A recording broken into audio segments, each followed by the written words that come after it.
Welcome, folks. MJ and the crew here, 6 o'clock exactly on a Wednesday.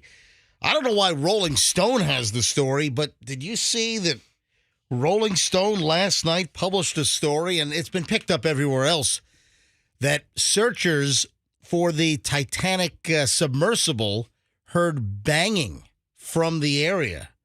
So were they banging from inside the capsule, inside the submersible? So that is pretty fascinating. Hang on.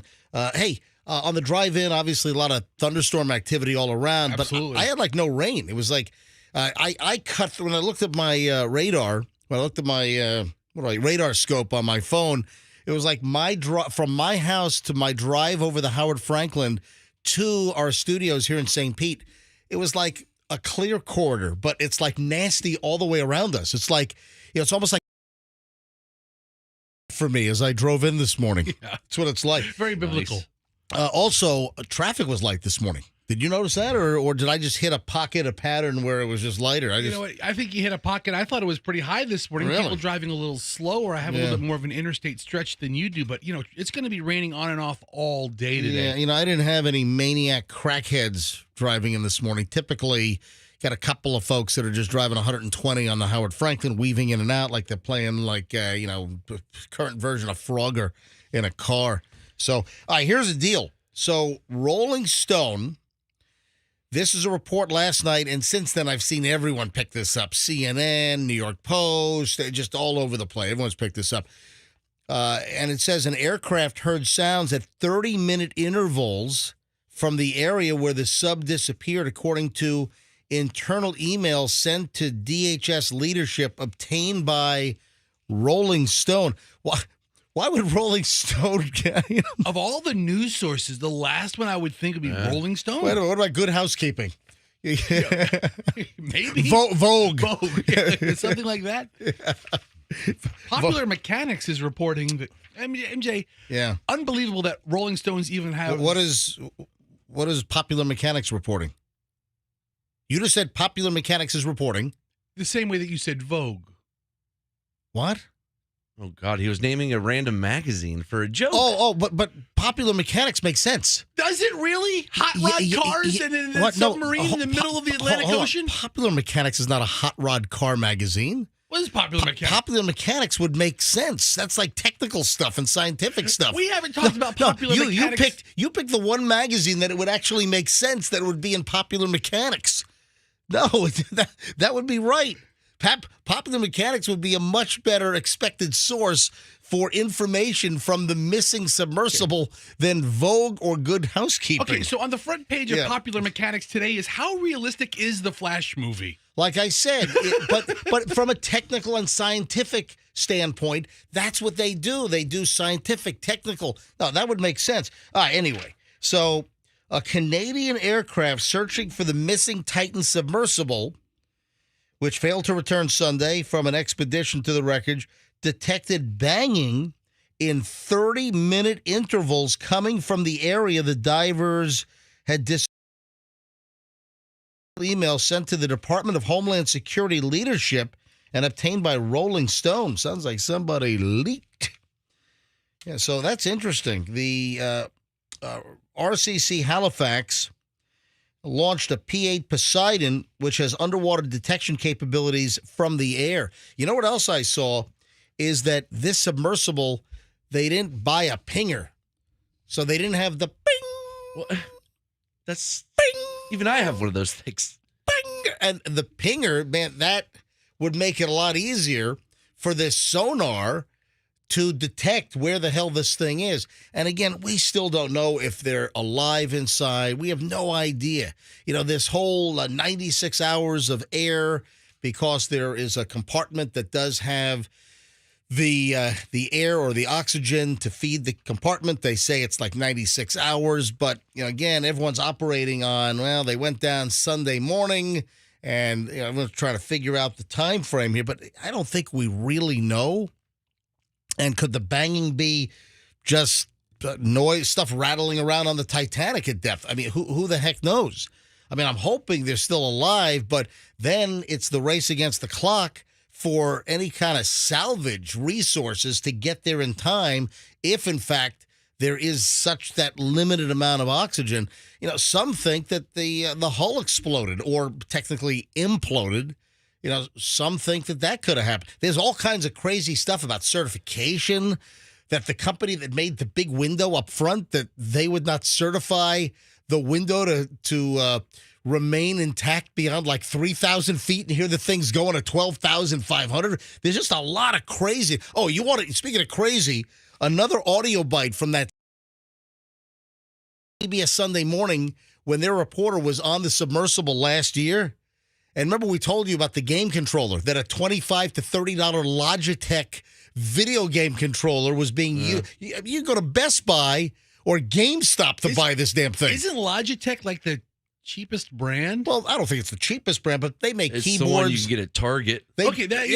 Maybe that's what okay, fine. It's a Walmart Target brand. And they're using a game controller. You got to hear this. Listen to this audio bite again from that CBS report. Inside, the sub has about as much room as a minivan. So this is not your grandfather's submersible. We only have one button. That's it. It should be like an elevator. It shouldn't take a lot of skill. We can use these off-the-shelf components. I got these from Camper World. We run the whole thing with this game controller. Come on! Camper World. So they got some parts. There's like a light inside, and he got it from Camper World. Wow. And then you heard the reporter, and he says, and we run it with this game controller, and the reporter's going, come on, really? Anyway, there were former employees that sued because they were calling out safety issues and they were fired or terminated. There's just a lot of, I mean, you got some pretty smart, rich people that went on this thing. I wouldn't go on this thing. I'm telling you right now, I would not go on this thing. All right, we are just getting rolling. Be careful out there this morning, folks. It is kind of storming all night. We've had thunder showers and all kinds of activity all night. We're in like this weird little pattern here. We are just getting started. It's going to be a busy Wednesday show here on the MJ Morning Show. Tickets to see Boy George, Culture Club, Howard Jones, and Berlin. We'll give those away in the 9 o'clock hour. Going to be a pretty jammed up program. Don't move. It is the MJ Morning Show on Q105. Oh, where's Roxanne? I just realized she's not here. She'll be in shortly. How do you know? She sent a group text a little while ago. Oh, my God. Where is she? I was just on autopilot. I was just wound up over here. It's a whole deal. Oh, she's got a whole deal going on? She's always got something cooking. All right, hold on. All right, 6:08. Let's grab traffic with Pat. We'll find out what Roxanne's problem is next. Rain coming down all over.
Also, the Instagram live video that I shot, not last night, but the night before, with all these like millionaire matchmaker, like dating service signs being jammed in the ground all over my neighborhood, and then flyers, these cards, I'm holding them up to MJTV, these cards being like placed on mailboxes. And then I saw them when I was walking the dogs the other night, strewn all over the street. So like a whole neighborhood is littered with these little like cards pushing this millionaires and models introduction dating service.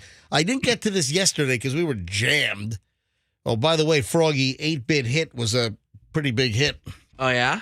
Enormous hit. I'm glad. Yeah, enormous. And, you know, your very happy. Your whole dedication and dressing up like Louis Anderson, the host of 8-Bit Hit yesterday. Is Louis going to be a host competing with Hal Herman now for some of these little shticks and gigs you're going to do, or we'll what? Have to see. We'll have to see. All right. So Roxanne walked in late. Roxanne, you missed the entire opening segment of the show. Mic on yet.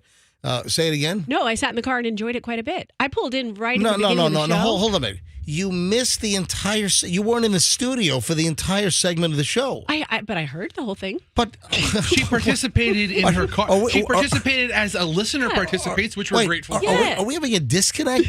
No. I'm not talking about you not hearing it. I thought you meant like you missed all this great stuff. I was no, like, no, I caught all of it. You Thank missed the entire opening segment of the show, meaning if you're part of the MJ Morning Show, you are a crew member.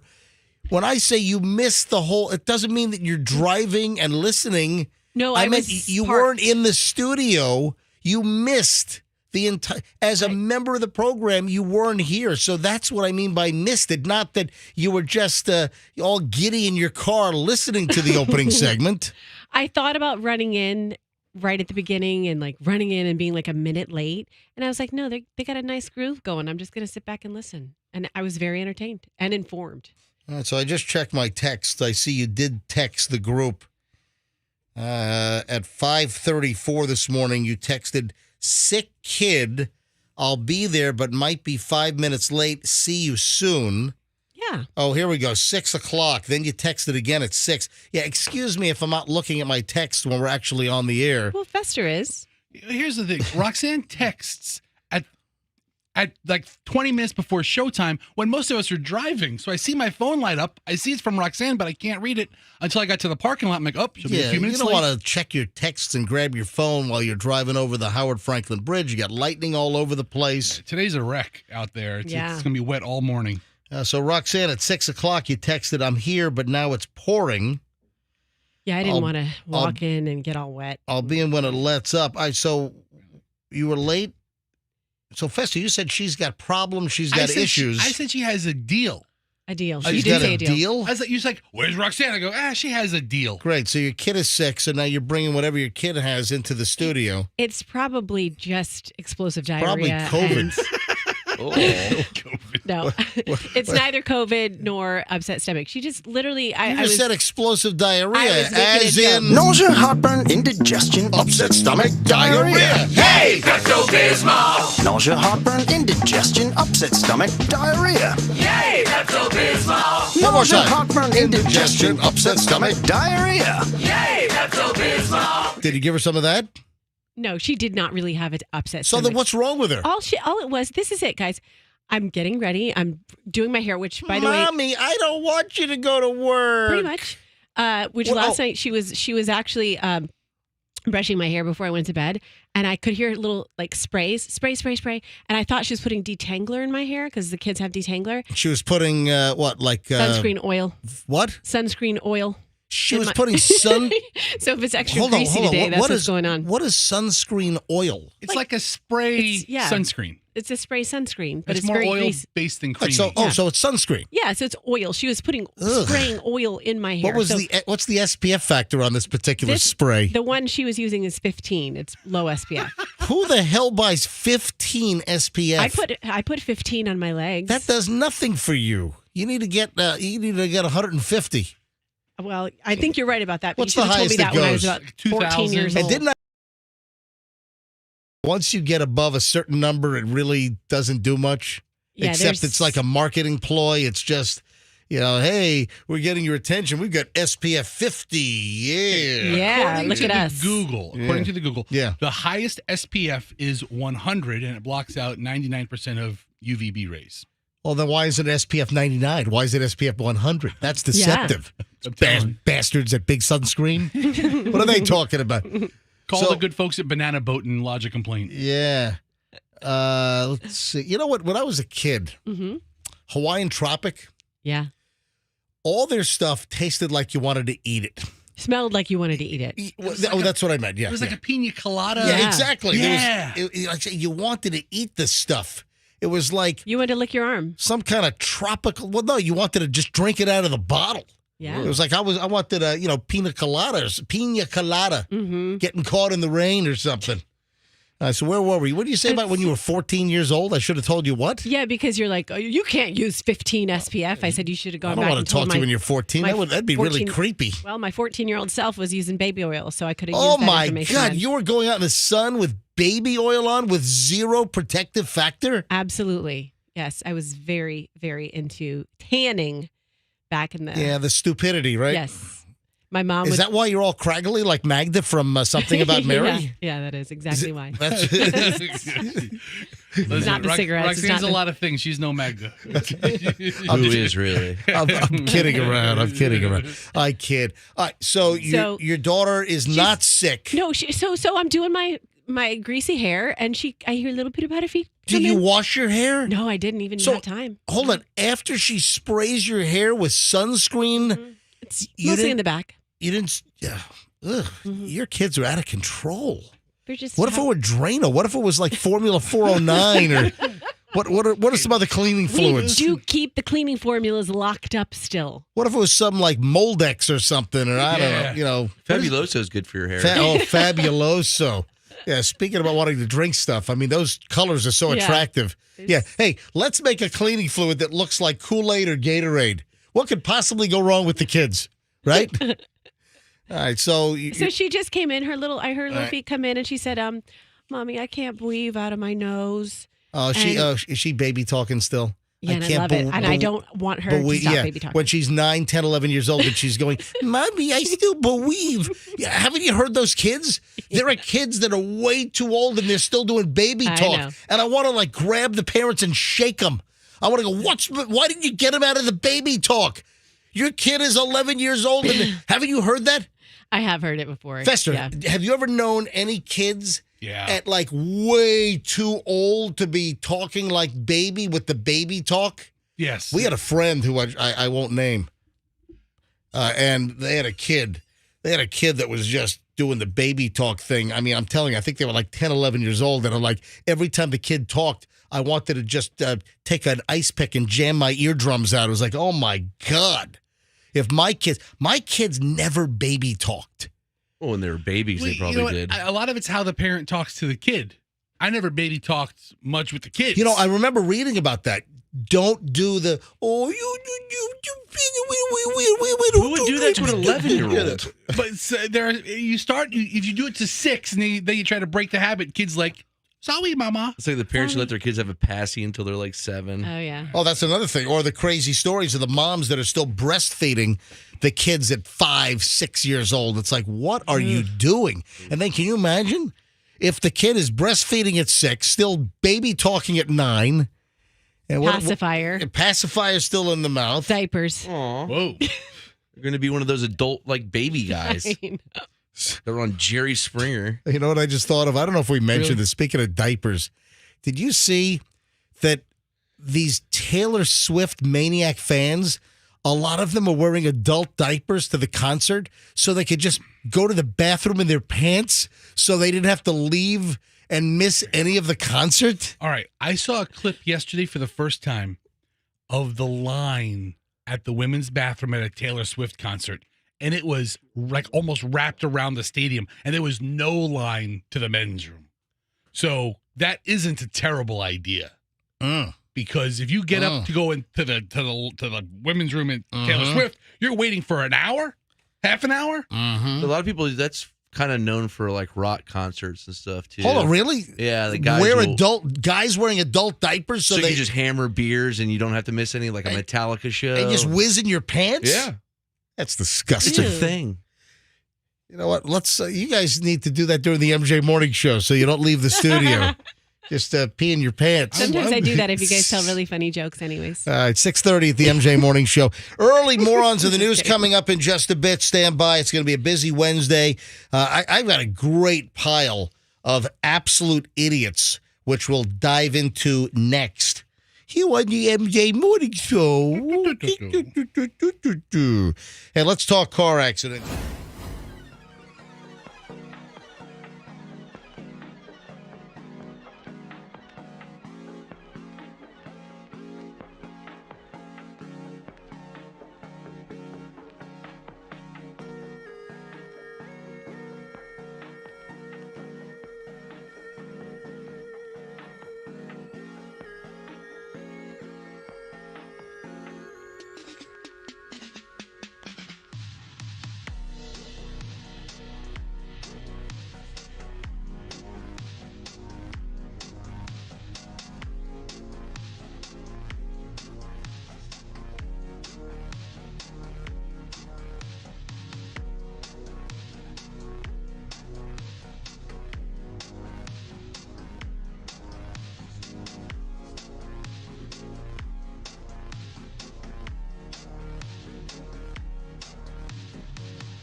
But first, apparently, Roxanne says that she's getting a number of texts this morning and needs to address something. So, okay, have at it.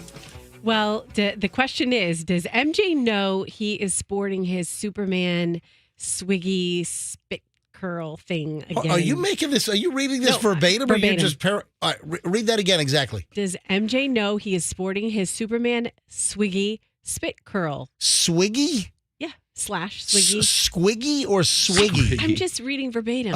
Spell that. I think maybe they misspelled. It's SWIGGY.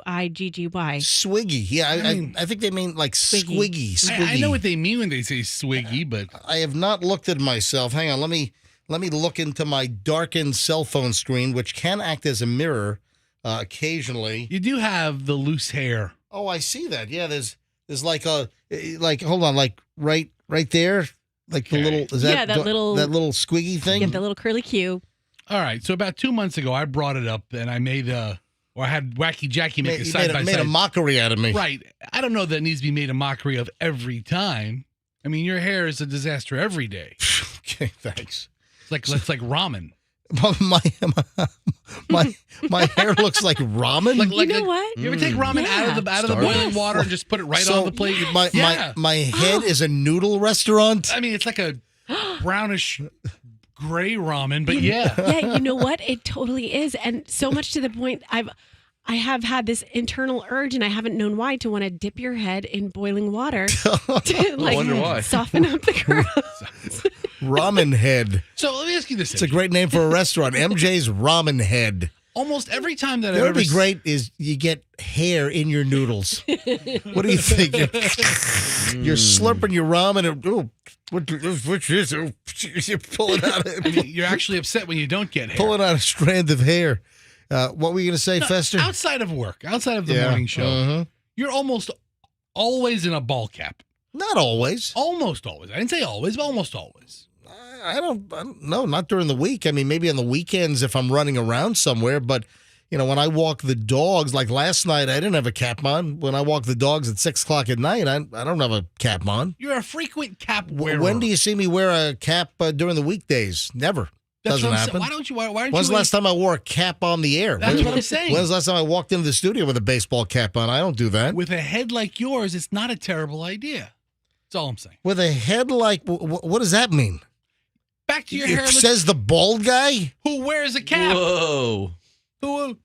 Froggy, hideous hair. Wears a cap. Me. We're talking about the best hair in here. Well, yes, but that's a really low bar. Anyway, so what's the point with my squiggies that I'm sporting the little squiggy curl this morning? Just awareness about your crunchy noodle hair. So I got into the shower this morning and I used my Dr. B's. You know that people are sending me pictures of the Dr. B's soap that they bought because I talked about it. You're creating a movement. I'm a freaking influencer. You get these dopey, stupid internet influencers and these social media influencers with, all they're influencing. We're the original influencers. I mean, so I made a mention, I think it was last week, about Dr. Bronner's soap, and I can't remember exactly how it came up, but I kind of reminisce back to summer camp where we used the Dr. Bronner's biodegradable soap, the peppermint variety, in a lake when I went to summer camp up in New York State. And I talked about it and the fact that even to this day, I use Dr. Bronner's after I kind of rediscovered it back in like the mid-90s. And I buy Dr. Bronner's. We used to call it Dr. B's, and there are a whole bunch of different scents, but I use the peppermint one. It's the blue label, and it's the peppermint, and it's this biodegradable soap. They've been making this thing for, I think, 100 years or something. And I had 6 or 7 people email me. Some sent pictures of, hey, MJ, I bought the Dr. Bronner's. And, they sell it at the drugstores, which I don't recommend. CVS and Walgreens, they sell it for like $18.99. You can get it at Trader Joe's used to have it, and they stopped carrying it. Hey, Joe. Hey, Joe, what's the deal? Trader Joe, why did you quit selling the Dr. Bronner's all-in-one hemp peppermint pure Castile soap? Why did you stop selling? Because Trader Joe's had a good price. So it's available at Walmart for $4.98. Nah, that's a small one. I buy the 32-ounce one. That is, I don't know what size that one is. This is a bar. Oh yeah, no, you don't want the bar. Okay. You want the liquid. I use the liquid one.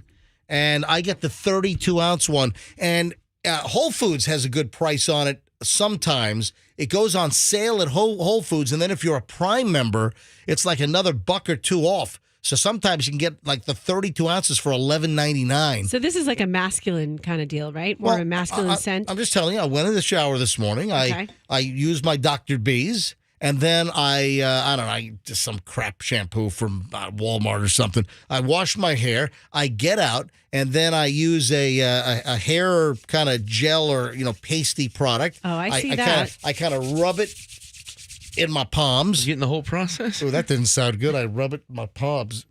So I then move it through my hair, and I position my hair. My hair's been receding for a while. So I go ahead and I position the curls. I kind of bring them forward a little bit. And I guess this morning I ended up with like the frozen Superman curl that somebody's already watching us on MJTV and commenting on that. Is that the story? Just in case you didn't know. All because I made that one joke one time. Every time now it's going to be brought up. You want to hear something crazy? Let me get to Morons in the News. That's what we're supposed to do here, right? So there is a Florida math teacher that's in trouble. Why? Comparing students' skin tones to coffee roasts. Okay. Ooh, yeah, that's What the hell?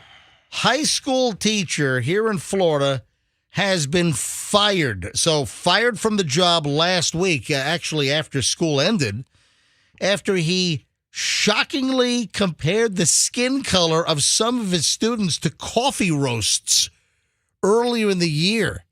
Now, I'm not a coffee drinker, but of course I'm aware of, coffee, names, and I mean, I couldn't name them, but I know that aren't there like different like colored like the dark roast and the like There's a medium is there like a roast. blonde or something? I mean, I think there A are light roast. Yeah. yeah, but it all just kind of looks like Okay, coffee. I to don't me. know that this professor got into or It's not a professor, it's a teacher. It's an AP statistic teacher. Carrie Altschuler made the comparisons when he put 3 students' photos on the board with descriptions extra cream, medium roast, and dark roast, according to the Palm Beach Post. And happened in Palm Beach County. The Palm Beach County School Board reportedly approved the teacher's termination last Wednesday after the superintendent recommended that Altschuler be canned. By the way, I am the interim superintendent of the Hillsborough County Public Schools with the not really expected resignation of the current superintendent. Ladies and gentlemen, I am the acting superintendent of the Hillsborough County. They don't know this, but I am. Yeah. Okay? Wow. Send all your complaints to MJ at mjmorningshow.com. Yeah, first thing I'm doing, I'm lighting fire to the whole redistricting plan. Say no to 3, all that stuff. I'm just lighting that all up on fire. I mean, how dare they take South Tampa neighborhoods that have been in the Plant School District since 1920 and then try to move it to a different take residents in very high tax base areas, move them out of an A school and one of the best high schools in America and move them to a C school.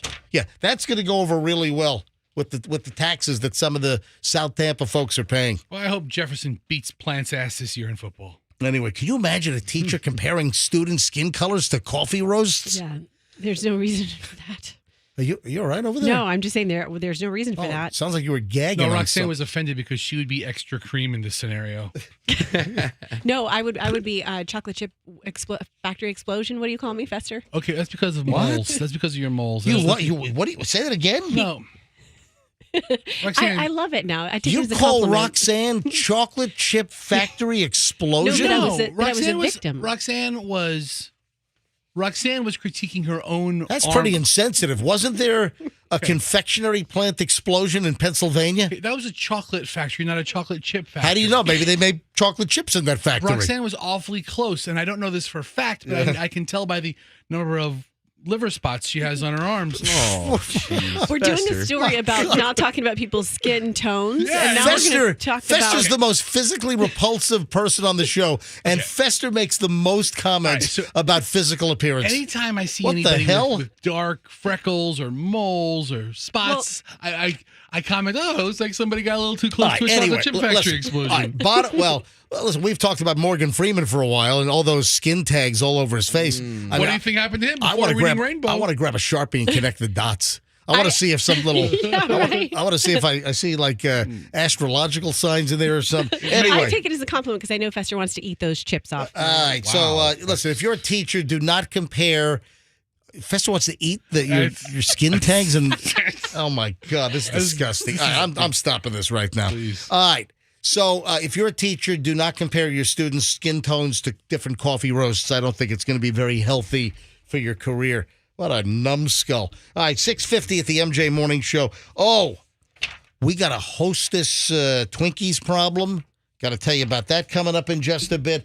Oh, and if you want to be a police officer, I got a hot tip on what you shouldn't do. Oh, and the fake chef. Do you know about the fake chef story? No. This is crazy. Fake chef at like a Japanese hibachi steakhouse place. Oh, that's the worst place to be. All right, you got to hear this. All right, hold on. We're back in a minute. And then the latest on the whole Titanic search and rescue deal. Man, this crazy stuff has developed. All right, back in a minute on the MJ Morning Show here on Q105 at 6:51.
MJ Morning Show. It's Q105. MJ and the crew here. Roxanne and Fester and Froggy. Myself, Andrew, our producer. 7:02 here on a Wednesday in the 9 o'clock hour, so a couple hours away.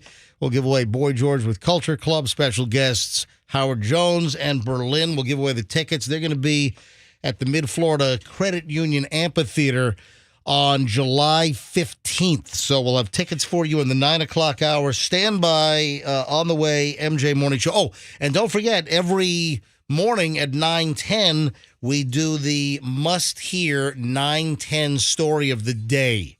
So that's on the way from the MJ Morning Show. This is crazy. A dude walks into a restaurant in a chef outfit and starts working. I mean, this sounds like a viral video thing. You know, you got all these folks trying to come up with content. You got a lot of people doing stupid things. I don't know if this is one of these cases, but I don't think it is. This is out of Escambia County, which, Froggy, tell me where Escambia County, Florida is. Oh, it's up north. It's what? Northwest. That is correct. I knew that. Oh, you knew that? Yeah. Wait, witches never eat sandwiches.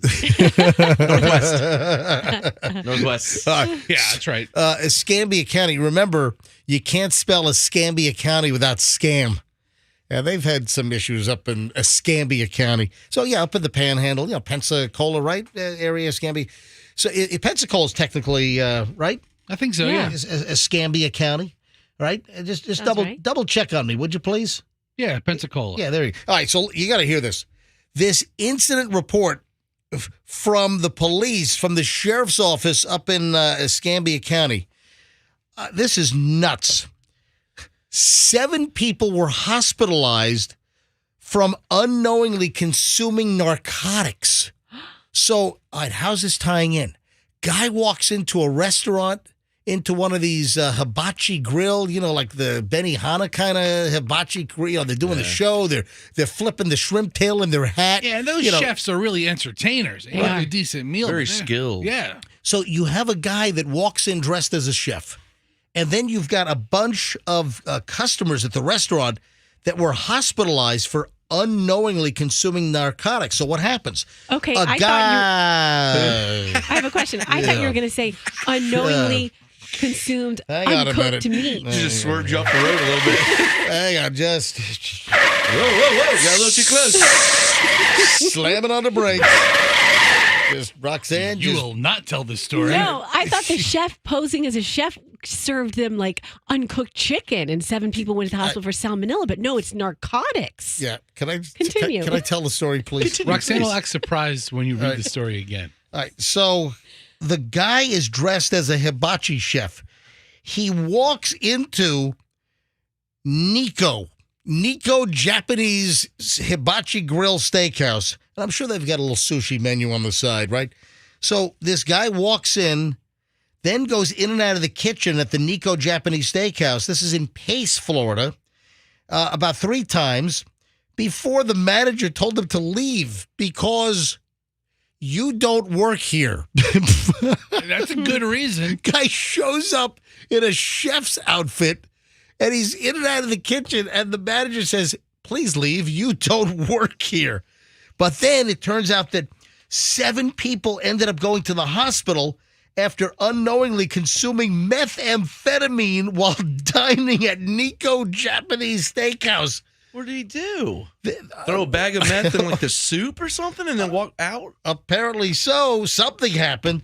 According to the report, the 7 people told deputies in a report that they were seated at the hibachi station closest to the sushi station against the wall about 7 p.m. on June 9th. 2 people told deputies that they started to feel weird after consuming their food. One of them even told deputies that she went to the bathroom to throw up. The other said he felt like he was going to throw up on the way home.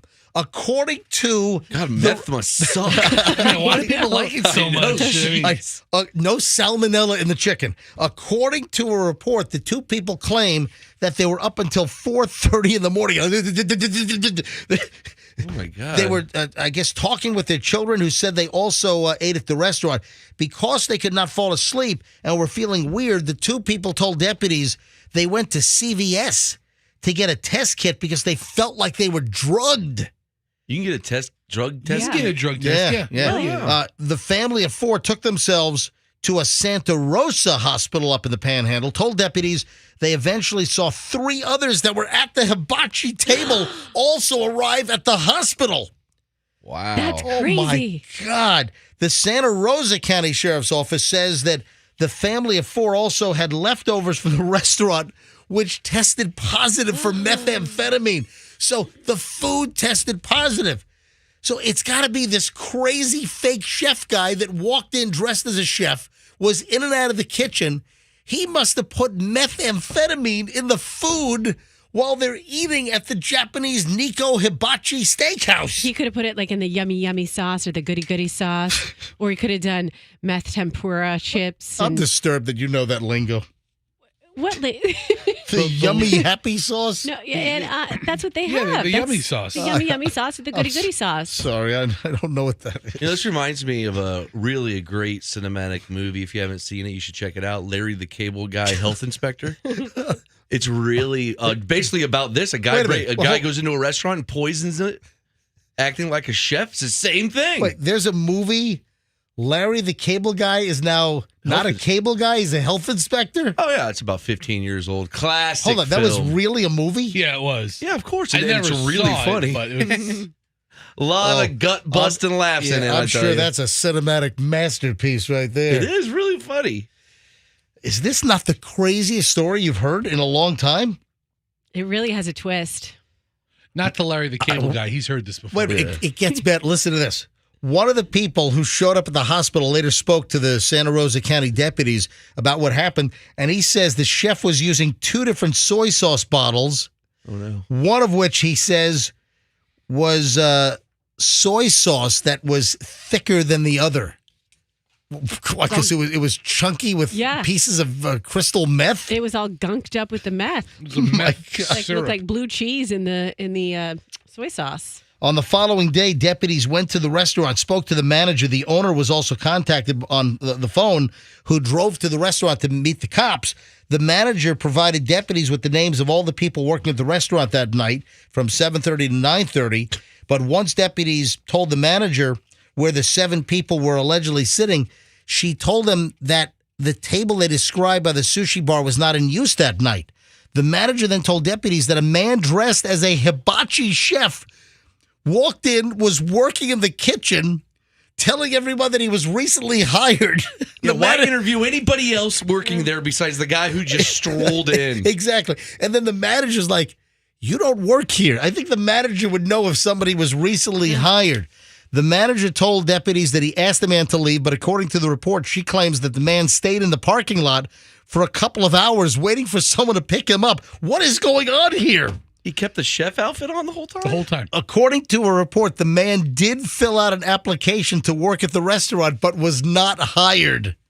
So then he shows up and poisons the food with methamphetamine? Wow. That's what it sounds like here. Some tainted soy sauce? Yeah, he didn't get the job. And Watch me flip this chunk of meth into my chef's pocket on my breast. You know, like all these, My hat, like yeah, the they- hibachi. like a little shrimp. Yeah.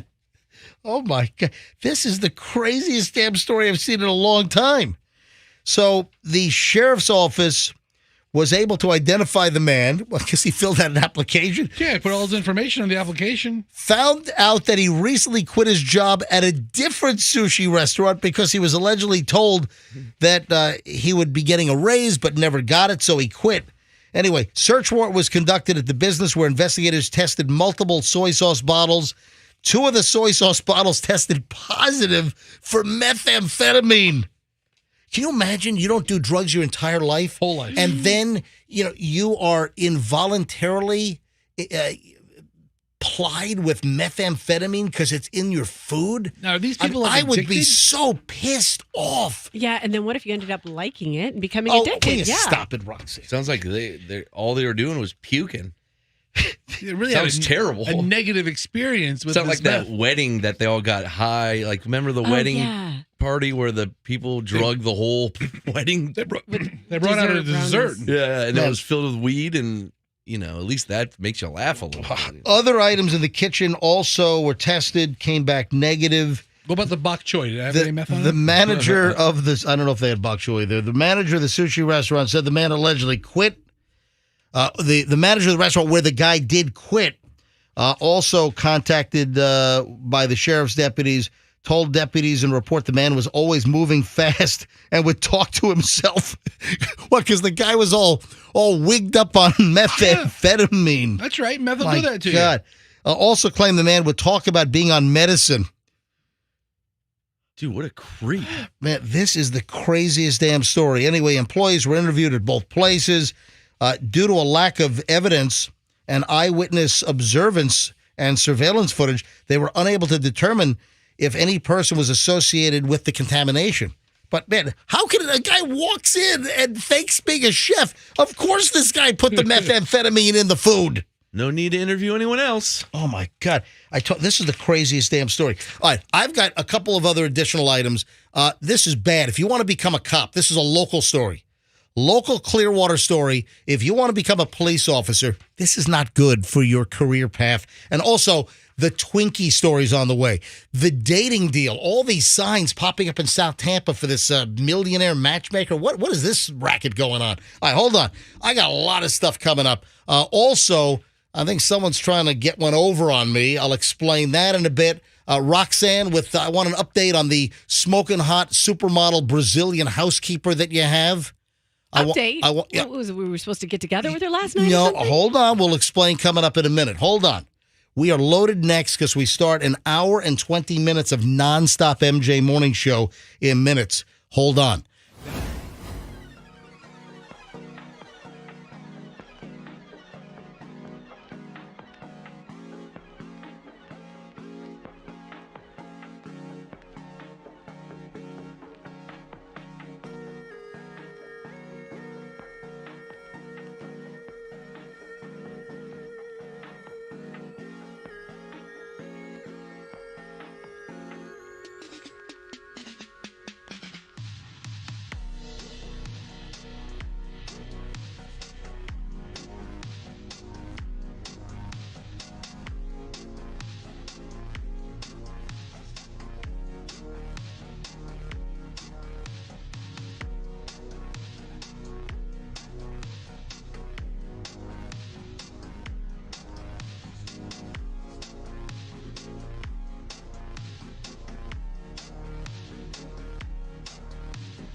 ran out of time. I was running late, so I had to take a break.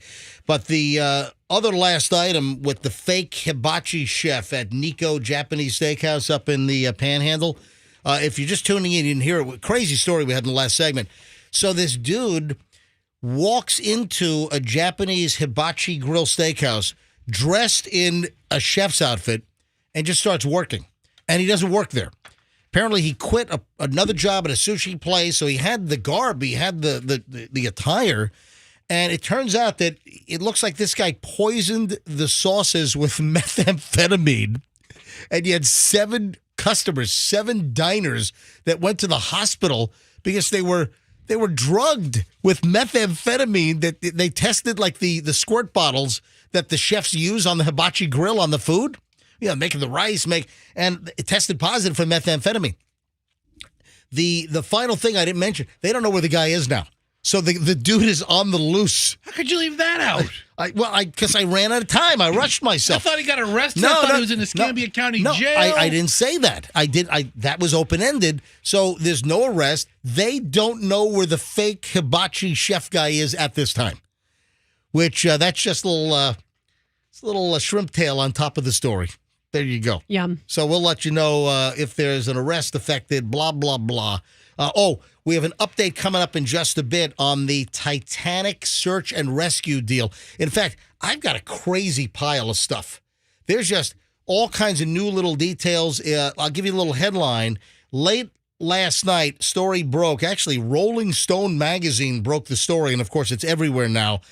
Claim is that Canadian searchers with, I guess, sonar, they've heard banging in 30-minute intervals. So are they alive inside the capsule and they're banging, knowing that there would be, side scan sonar or listening devices, whatever they use to detect. Hold on. We'll get into all the details. And there are some crazy little, I got one thing. I was like, are you kidding me? Actually, I've got a bunch of things that are you kidding me regarding the missing submersible. So We'll get to all of that in just a minute here on the MJ Morning Show. Before I get into a couple of police officer stories, these are local items that I'll get to in a second. First, though, if you've missed this, Roxanne claims that she has a Brazilian supermodel housekeeper. What is the claim part of this? Because that's what you're saying. You're claiming it.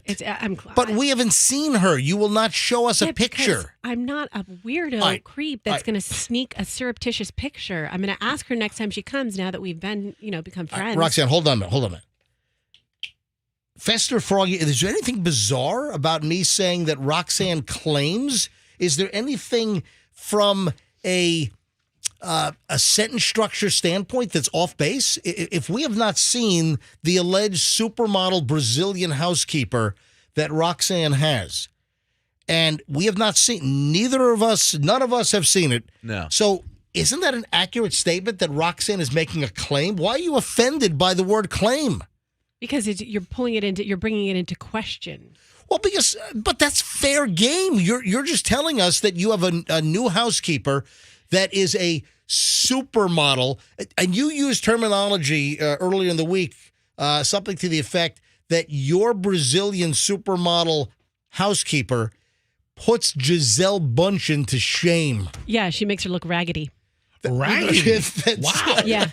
So that is a claim. Yeah, and so that is so. And what else did I say? You could say Roxanne told us. I think that sounds better. I said to you, pictures. Roxanne told us the other day. Blah blah blah. Hold blah, on. blah. When you texted us this earlier in the week, Roxanne did a group text. Guys, you're not going to believe this. My new housekeeper is Brazilian. She's a supermodel, and she makes Gisele Bündchen look like what? Like crap. And I said to you, pictures or this story is full of bleep. Mm-hmm. So I texted that back to you, and you haven't shown us a picture yet. So if I say that you're making a claim, there's nothing wrong with what I said. I'm not being erroneous. I'm not being inaccurate. I don't think I'm digging at you. You're making a claim, and that's the word I use. Froggy, do you have a problem with me saying claim?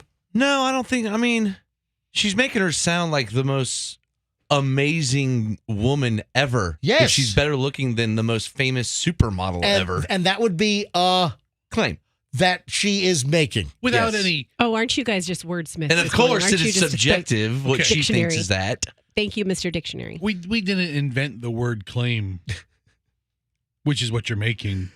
But if you had one photo you could share, even a grainy photo, that would lay some evidence to your very, very, very strong claim. Here's the When thing. does the housekeeper come back? We need a I don't picture. know. You're 2 ma- weeks. Yeah, I have to ask 2 Doug. weeks. So after I get back from scuba diving? Yeah, she's not going to come. No, this is going to be a 2-week thing. So listen, when I got my maid, mine comes every other week, and how I got her was through a business card. And her first name and last name were on the business card. Roxanne, do you have a business card with her Well, first and last hey, name? I'm glad you brought that up. Yeah, how'd you because- get this supermodel Listen, housekeeper? as I was telling you guys a story yesterday, something didn't add up in my household because Doug told me I stopped when I saw her and got her business card. Oh, that's right. Yeah, Right? Doug Yeah, saw her that's on the right. road. So supposedly, Doug saw her in a neighborhood yeah, in a coming out of a neighborhood. house. Yes. And almost lost control of the car because, hey, we've got audio of that. Oh my God, oh my God. And then smashed into cars. They had to call Kemp Rouge and Green. Doug is getting sued now. So it's funny because I don't have this presumed business card, but Doug supposedly it's a got little a card. suspicious that Doug finds this supermodel, smoking hot Brazilian housekeeper. Tell Doug to send you her first and last name, and then we can just look up her IG. If she's so good looking, she definitely is probably an influencer. Yeah, right? a She's the housekeeper. housekeeper influencer. She's a maidfluencer. Hey, you never know. Yeah. Dawn dish soap is really endorsing her. All right, just use this in all of your pictures. We'll pay you $5,000 a year. I got to move on, but Roxanne, you got to get a picture. So that's the story, folks. Stand by. I'm going to text Doug right now and ask him to text me a picture of this business card. Is he in town? Yeah. Oh, so he's back from whatever mystery Yeah. trip he took last? Yeah. Does he ever go to Romania? Just wondering. Well, why Romania? Well, you know, those Tate brothers are wrapped up in all kinds Oh, that's of right. stuff. And Didn't he get charged? Yeah. Oh, Yesterday. man, what a mess that is. All right, moving along. I've got 2 police officer-related stories here. These are local stories. We have a Pinellas County deputy that's been suspended for road rage. Did you see this? Oh, wow. Yeah, I saw this on Channel 8's website. Pinellas County deputy suspended following a road rage incident that happened early in February in which he attempted to let another driver have it verbally, according to, in quotes, have it verbally. I'll give it to you verbally, boy. I'm going to let you have it. On February 3rd, while off-duty, Deputy Angel Santiago, or maybe he prefers Angel, was driving east on State Road 580 up in Safety Harbor. I just passed by that on the way to Massimo's on Saturday night up in Palm Harbor. And apparently he noticed too late that his lane merged with another. Santiago told a review board that he thought the other vehicle brake-checked him after he merged. Documents state the off-duty deputy momentarily lost control as his vehicle swerved into the curb lane. Moments later, Santiago accelerated past the other driver, brake-checked him twice before stopping his vehicle in traffic and approached him because he was angry. As you approached the driver's side window, you displayed your agency badge and credential and began to yell at the other driver about perceived brake checking. The review board in Pinellas County wrote in his review. He said, I just wanted to catch up to him, the deputy said. I wanted to get in front of him and just to have him own up to what he did. I was pissed off. And that he intended to let him have it verbally. He said, I let my anger get the best of me that day. I didn't represent the agency well that day. 56 hours of suspension as a result. So, listen, road rage is not worth it, especially if you're a police officer, you ought to know about road rage. Yeah, you got to control yourself. You know, some things, just let it go. Let it go. Let it go. Let it go. Let it go. Such a therapeutic song that is. All right, the other police story, also out of Pinellas County. If you want to become a cop, what action might preclude this? What would you do that would be, well, not good if you're looking to become a law enforcement officer in the future? That's a really open-ended question. If you deal drugs, Well, that would be, I think, a qualifier. I think that's a decent guess. No, a guy in Clearwater, Clearwater guy, he apparently wants to be a police officer, but this is not good. The guy was caught stealing from Walmart. Come on. Yeah, arrest affidavit from Largo police. So it happened in Largo. Arrested John Ogburn Blackburn. What? How many birds? That's a long name tag on an officer's uniform. I'm glad he's not a cop. John Ogburn Blackburn. What? He doesn't get a job at Burn Steakhouse. Wait a minute. So his middle name is Ogburn? John Ogburn Black. But that's too many burns, B-U-R-Ns. Too many burns. It's a second-degree burn right there. He's 29 years old, fled from Walmart after he ripped items off. Cops identified him from surveillance video. They got him scanning items with incorrect barcodes, so he's doing that wambuki, where he's getting expensive items and putting cheaper barcodes and then scanning like he's really checking out. Anyway, further investigation found out that he had stolen from Walmart multiple times since May. A total of $932.71 being stolen. Police said after he was read his rights, he said, quote, "I'm embarrassed," and asked if this would affect his future as a police officer. Nope, you should be fine. Only if you road rage and brake check people on State Road 580. This is crazy. Will this affect my... Yes, it will affect your future as a police officer, you moron. Yeah, Officer Ogburn Blackburn. That's nuts. Oh, I mentioned the Twinkie story. Let me just get to this fast here, because when I mentioned Twinkies earlier, that I had a host of Twinkies, Fester perked right up. I love Twinkies. Now, I don't have Twinkies to pass out in the room. I'm sorry. I have a story to pass out. Hostess has been fined $300,000 because a worker had their fingertips severed on the job and, well, might be packaged. What? So Hostess Brands was fined $300,000 by federal safety regulators at one of the firm's facilities in Chicago. Hostess worker suffered a horrific injury attempting to reassemble a pump. Blah, blah, blah, blah. No, I don't think any fingertip ended up in a Twinkie. You never know; those conveyor belts move fast. Snip, there it goes. Yeah, next thing you know, well, got a fingertip in the delicious cream filling. Yeah. So OSHA fined Hostess, because the guy lost his fingertip. And listen, they got pictures of Hostess Twinkies all over the story. Listen, isn't this like the guy's fault? I mean, how's this Hostess's fault? Well, because, I don't know, maybe the training wasn't right or whatever the story is. Yes. They were fined because of whatever. It was an occupational hazard. I missed the day in training when they said, don't put your finger in the blade. They make ho-hos, ding-dongs, snowballs. A lot of good things. Yeah. With funny names. Do they still have the Hostess pies? Remember the Hostess cherry pie? Yeah. Hostess. Do they still sell those? They're around, yeah. And they're like that waxy paper. What about the Big Wheel? Do you remember the Big Wheel? No. The marshmallow? No. It was a Hostess Big Wheel. And they used to have a real, in today's standards, they used to have Chief Big Wheel. Oh, look at that. There it is. Okay. Yeah, they have Chief. Is that a current package? No, because Reggie Jackson's on the cover. Oh, yeah. Okay. All right. So, free Reggie Jackson trading cards inside. Yeah, that's old. But Hostess Big Wheel, they have Chief Big Wheel. How offensive is that? Big Wheel was like a hockey puck.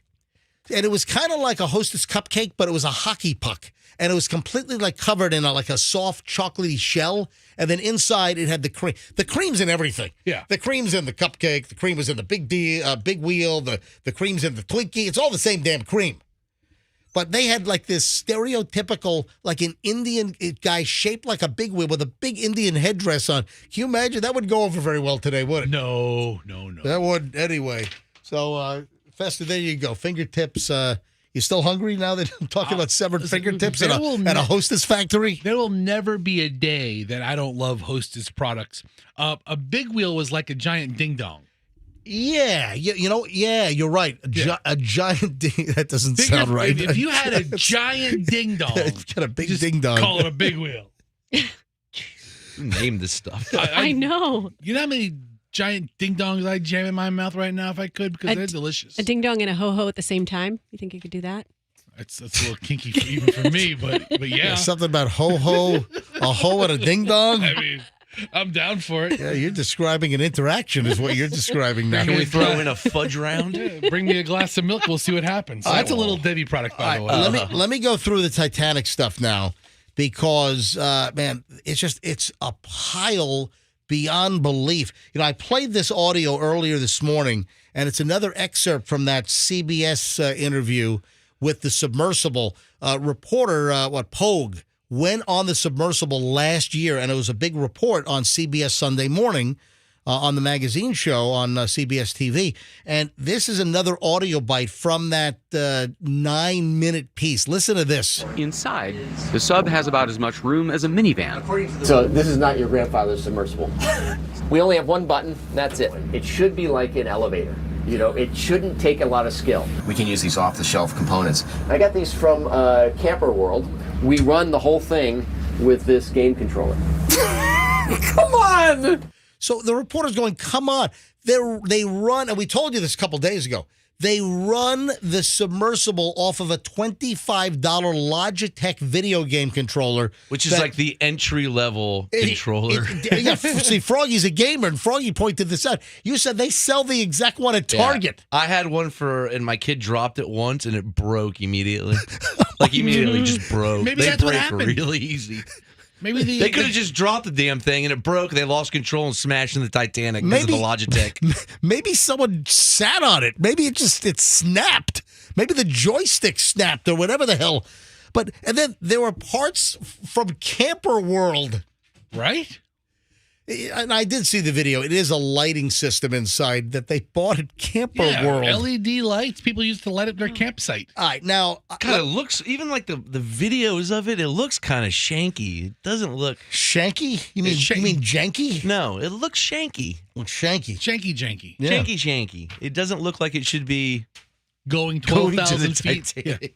Going to the bottom of the ocean and then coming back in one piece. Jesus. All right, let me give you the whole list here. And I got a lightning round this because there's just a lot of stuff. So the breaking news from last night. MJ News Alert. Last night, Rolling Stone magazine, of all places, Rolling Stone broke this and then everyone else grabbed it. Last night, it was reported that Canadian crews heard banging in 30-minute intervals from under the Atlantic in the area of the search where the Titanic is and where the submersible is missing. So does that mean there was banging and then nothing for 30 minutes and then more banging and then nothing for 30 minutes? If they heard it for 30-minute intervals, that's what I'm thinking. Well, I didn't know if it was like nonstop for 30 minutes and then they probably took turns. You do it for 30 minutes, I'll do it when you're done. No, it's every it was like every 30 minutes they heard the banging. I heard it where? Underwater. Just they didn't hear it. They didn't hear it in Ottawa. You know. No, but that seriously, we heard banging. Where? Underwater. Yes. So the banging because they have this listening equipment. They have the listening equipment that they're dragging and they're dropping into the water in the vicinity of where the Titanic is, and they know they have the GPS coordinates. They know where the Titanic is. So they've dropped American searchers, Canadian searchers. You've got airplanes. You've got all kinds of ship assets that are still trying to get there quickly. You know, we keep hearing about the 96 hours of air available. They went down. They went missing on Sunday morning. Communication was lost an hour and 45 minutes into the dive. They say it takes about 2.5 hours to get down to the 12,500 feet. You know, the question is, are they still alive in this capsule? Are they hung up? Are they stuck inside the Titanic? Are they stuck on a railing? I mean, are they alive inside? Or some are suggesting that the integrity of the structure, that it just imploded. There's a story about the window. Hold on, I'll get to that here in a second. Like I said, I got a ton of stuff. So Rolling Stone says that banging was heard.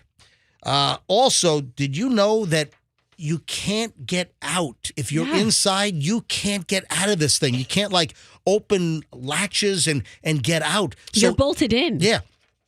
What do you mean? Even if you're on land? Yeah. So even if that's smart. even if they were able to float to the top, and that was a possibility that they floated to the top after an emergency and just got swept away, and that's why they're doing all the aerial searches, and they're covering like an area the size of Connecticut to see if they can find this like small object floating in the rough North Atlantic seas. This thing sounds like a Houdini death trap magic trick. It's like the guys who go over to the waterfalls and barrels. It's like, wait, you got like billionaires. You got the like this rich Pakistani guy from London and his son.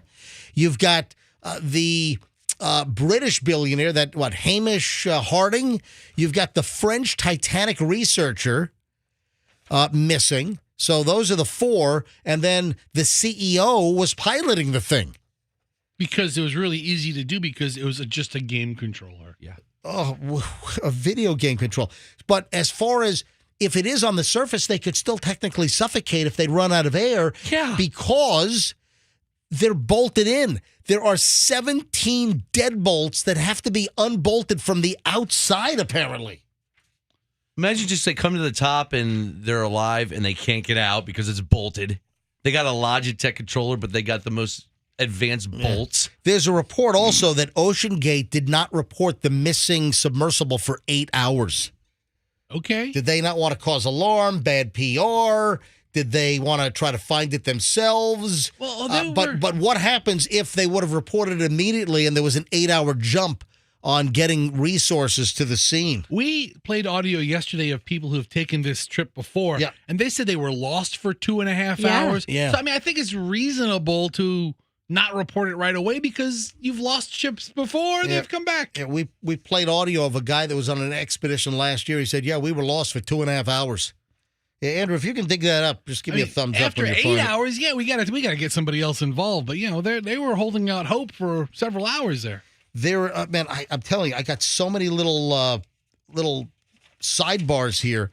The release, one of the people that has been on this in the past pointed out that in the release, the waiver you have to sign, that it mentions death 3 times in the waiver. Okay. An An indication of some things. Yeah. Listen to this. I was a Titanic sub passenger. The waiver said death 3 times. Only 3 times? It sounds like it feels like it should be a lot more. Yeah, David Pogue, the CBS reporter, he also reports that the waiver described the submersible as an experimental vessel that has not been approved or certified by any regulatory body and could result in physical injury, disability, emotional trauma, or death. Oh, where do I sign? I think it's a death tube. Want Oh, to take a ride in my death tube to the Titanic? Yeah, sure. Why wouldn't they have painted this like fluorescent orange or something just to be more easily seen? It's white. Under there, it's pitch black deep. But if it got to the surface, if it's floating, it's like a little white minivan Yeah. just on the ocean. Why did they attack a big, long line to the thing? Anything sounds like a better idea than what they did. All right, now I got a question for you guys. Oh, and by the way, coming up in a second, this is generally a kid's thing, but this is now an adult thing. I teased that. That is coming up in just a minute. Let me finish with Titanic. So, what song am I now going to associate with this whole Titanic missing submersible? What song? Tell me. Under the sea. We all live. No, guys, and no. You guys are awful. You saying Yellow No, Submarine? no, You saying no. Under the Sea? All right, Little Mermaid. Listen to me. What song am I going to associate with this? No, Andrew. This is the obvious choice. Yeah, Andrew. nope. That is not it. I mean, Froggy and us went way back with Yellow Submarine. Nope. Stuck in the middle with you? No. Nope. Hang on. This is the song I'm going to associate with the missing. Hell, am I associating that song with the Titanic missing submersible potential disaster here? Did somebody bring their iPod down on the trip? No. Stepson of billionaire on missing Titanic sub goes to a Blink 182 concert in the middle of the search. Oh, well, it is a reunion tour. What the hell? It's a big show. I'm going. Listen to this. As crews race against the clock to locate and rescue the passengers of the submersible that vanished while visiting the Titanic wreck, the stepson of one of the missing, didn't let that get in the way. No, he's good at compartmentalizing. Was rocking out at a Blink 182 concert. Oh, I can't wait. Brian Zaz. My God, you okay? It's the weirdest spelling name I've ever seen. The stepson's name, the last name is spelled S-Z-A-S-Z. How the hell do you pronounce that other than... It's like he's getting electrocuted. It's Mr. Zig. Hold on, I got his name right here. His name is Brian. Yes, you called? Anyway, his billionaire stepfather is Hamish Harding, one of the 5 people on the submersible. And he ends up going to a Blink 182 concert in California, despite the fact, wouldn't you be like on the shore in Newfoundland or something? Or, you know. Are they close? I mean, you don't know the relationship. What if they hate each other? I mean, if he is a stepson. Listen to this. This is what he said. It might be distasteful being here, but my family would want me to be at the Blink 182 show as it's my favorite band and music helps me in difficult times. I agree. Well, yeah, it is. His father, her stepdad, sounds like a real bucket list type guy too. So maybe he would appreciate him there. Do you know the Blink, their reunion tour they play, one of their more popular songs is a song called I Miss You, and it's about their friend that died. Are you serious? I wonder if during the concert he was thinking of Dad. Oh my God. Can you believe he posts on Facebook that during this tough time, my family would want me to be here? What? Yes. Can we play I Miss You? I want to. No. I want to hear it. It might be. So he even says it might be distasteful being here, but my family would want me to be at Blink 182 as it's my favorite band. No. And music helps me in difficult times. Go to Blink 182 and grieve. There are pictures of him smiling at the Blink 182 concert while his stepdad is in like his death trap Tylenol capsule 12,000 feet down or wherever the hell happened to this thing. It's like a death suppository. So this billionaire stepson, he really... Dude, what are you going to do? Frown at a Blink show? It's impossible. Anyway, so good. Andrew, you want me to take a phone call here? Why am I taking a call? What's the story here? This woman's ex did go down to the Titanic. Oh, really? Okay. What? Hi, good morning. MJ Morning Show. Who's this? Good morning. Hi, my name is Cecily Benga. I go by Cece. It's a lot easier. Yeah, Cece. So Michael G. Harris is a good friend of ours, and my son is 23. When he was about 1, my son's father was chosen with Michael Harris to go on a Titanic dive with his band, the Hazies, and I still have memorabilia of them and Russian scientists that went down with him, but they brought these 32-ounce, imagine like going to Circle K and getting those big styrofoam cups. Yeah.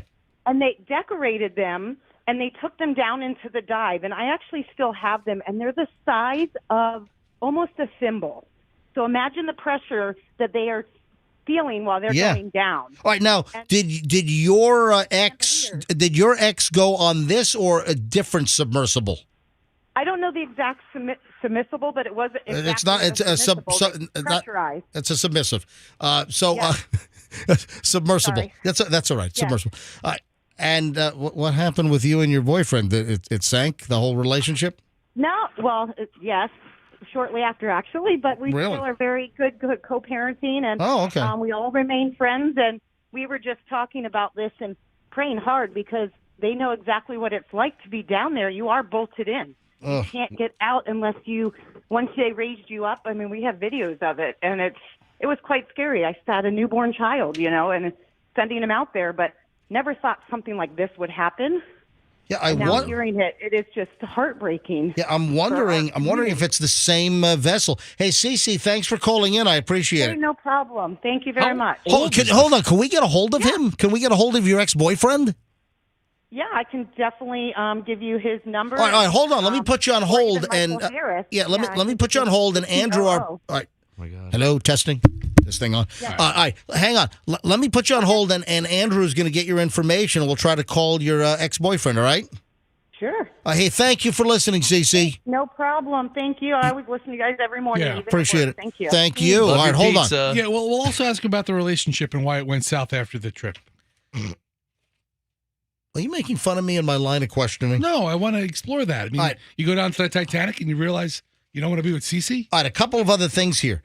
The viewport, meaning there's a big round window on this thing. A lot of the viewing, though, is done. They have external cameras that video, and there are monitors inside. So a lot of the viewing's actually done from monitors, but there is a big porthole thing. There's a big glass window up front where the toilet is, I think. And they've, if you got to go to the bathroom, there's a little like potty, and they pull a curtain. So you go to the bathroom, you pull a curtain. So listen to this: the actual viewport, the window up front. Listen to this, was not certified past a certain depth. Ocean Gate operator, missing of the submarine, had a viewport window certified only to 1,300 meters. Oh, God. So listen to this. Let me get my calculator here. So roughly 3 feet. So if you got 1,300 meters times, 3.3 or so, that would be certified to 4,290 feet.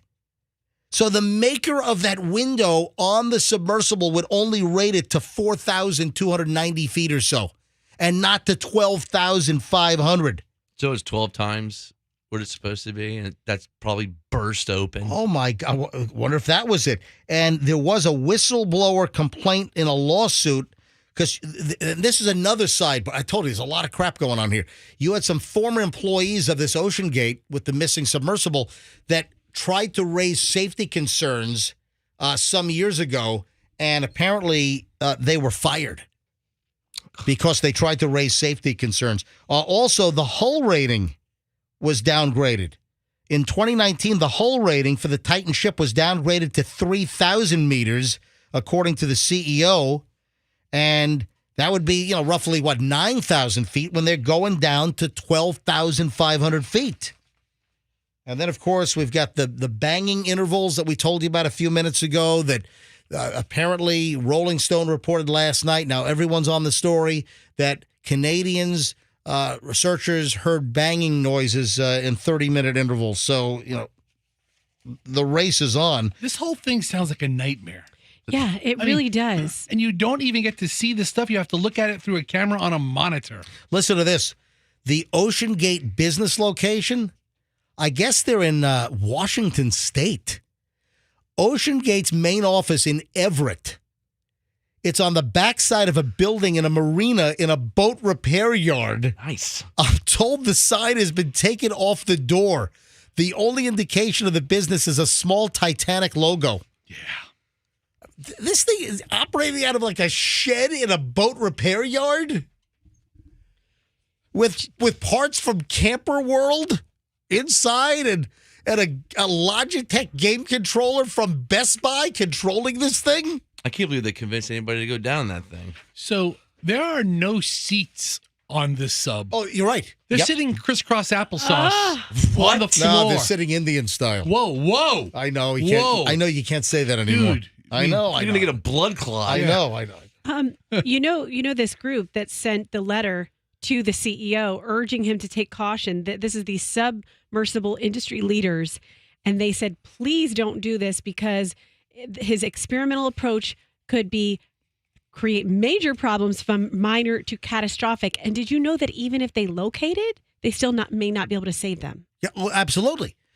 Even if they find the submersible, they might not have the gear there in time to retrieve it. Yeah. All right. So this could be like a death tomb. Add, 5 more to the Titanic. All right. And then there's a British Titanic enthusiast who decided not to go on the Ocean Gate sub because of safety concerns. Smart man. Yep. So here's a dude that's a big Titanic nut, a Titaniac, and is totally immersed in Titanic. And he said that he decided not to go because 49-year-old guy from the Isle of Wight in the UK said that he decided not to go because of safety concerns. It's a shame they could have used his teeth to pry the thing open like a can. Stop. I mean, there's another British guy on there, too. Listen, I sure as hell hope that they can rescue these folks. But like I said, there's 100 little storylines that are emerging from this thing. So would you rather be stuck in this thing or stuck in, remember the workers that were stuck a few years back? Cave? Yeah, in the cave. Cave or death tube? You mean the kids. Well, Roxanne brought that up. You mean the cave in Thailand? No, he's I'm talking about the He's talking workers. Chilean miners. Oh, Yeah. or any kind of. Remember that stuff. one guy's Yeah. like 3 mistresses showed up? Oh, that's right. Oh, yeah. That's right. I'll just stay here in the mine. I forgot about We're all that. Leave worried me about here. you. I'm good. All right, 8 o'clock at the MJ Morning Show here on Q105, exactly 8 o'clock. So an hour from now, we'll be in the 9 o'clock hour, and we will give away Boy George Culture Club tickets along with Howard Jones and Berlin, special guest, July 15th, Mid-Florida Credit Amp. And we've got your tickets in the 9 o'clock hour, so a little over an hour from right now, you could win. Where did they go to the bathroom? So Hold on, did you not hear? I did a whole thing on this. Oh, I Roxanne, was Were reading you, these texts. were you checked out? I have a diagram here of the ship. I told you when I was talking about the window not being Oh, certified. yeah, I heard that. Up I heard that. front, there's a little potty, Oh, and if you gotcha. gotta go to the bathroom, Okay. there's a black curtain that you pull, and you do your business in the front part of the sub. Black curtain from Target. Right? Hey, no, or from Joanne's Fabrics. Joanne's Fabric. Yeah, Yeah. you never know. Yeah, from the shopping center up the street. No, I talked about that. They have a little potty, Yeah. like a little squatty potty or something. Oh, that thing gets stunk up real quick. Can you imagine? Oh. You imagine? No, I Yeah. can't. Anyway, let me move along here. I'm running a few minutes late on this. So when you think of this, this is something for kids. All right, so you know what? This is a game. I'm going to play a game with you Oh, guys. I love games. All right, tell me what this object is. Should I play some music here? All right. All right. This is an item usually that kids enjoy. Barbies, A lot of times you'll find them at birthday parties. pinatas. Oh, the little blowy thing. Sometimes they get picked up by the wind and get tossed hundreds of yards okay. away. Yes. Bounce houses. Yes, Frisbees. there you go. Frisbees. Yeah. Oh, bounce house. What's more dangerous, this Titanic sub or a bounce house on a thunderstorm-ridden day? I mean, right now, I'll Yeah. take the Titanic sub, but I wouldn't want to be in a bounce house in a storm either. Listen to this. I saw a story that the rage is now bounce houses for adults. Are you Yeah. aware? Is this real? I know a girl that has a bounce house business, and it's only pure white bounce houses, and it's for adult parties. Blah. How do you know a woman that runs an adult bounce house business? Because I know people. You're telling me I bring this story up, I pull the story out of my butt, and suddenly you've got a friend that runs an adult all white.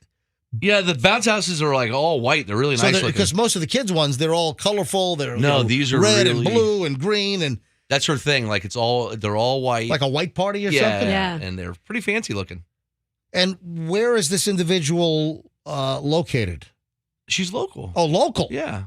Really? Yeah, look at this, MJ. Look at I just pulled up a huge, enormous white bounce house. I've never seen a white bounce. It's a white castle. It's pretty. Yeah. Can I get some sliders in there? Oh, there is a slide. So you get some sliders at the White Castle.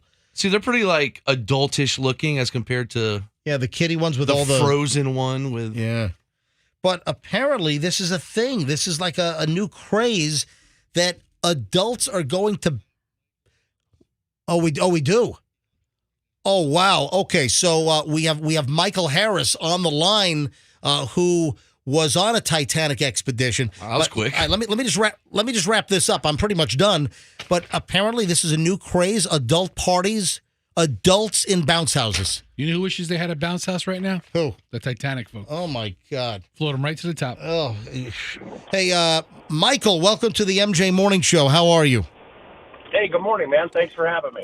Michael, it's the MJ Morning Show. We're based here in Tampa Bay. Where are you located? Where are you calling from? I'm calling from Bel Air, Florida, Clearwater. Hold on. Oh, you're right here in town. Yes. Dude, I'm born and raised here. Oh, so you might have heard of the MJ Morning Show. I've heard of the MJ Morning Show for many a year, my friend. Well, thank you, Michael. All right, so your ex-girlfriend just called up, and we had her on the air. No. That's not his ex-girlfriend. I'm sorry. The girl who called us. Right. Her ex-boyfriend went down on a trip with Michael. Okay. Oh, okay. So you were. Okay, I got you. So Mike. I'm very afraid right now.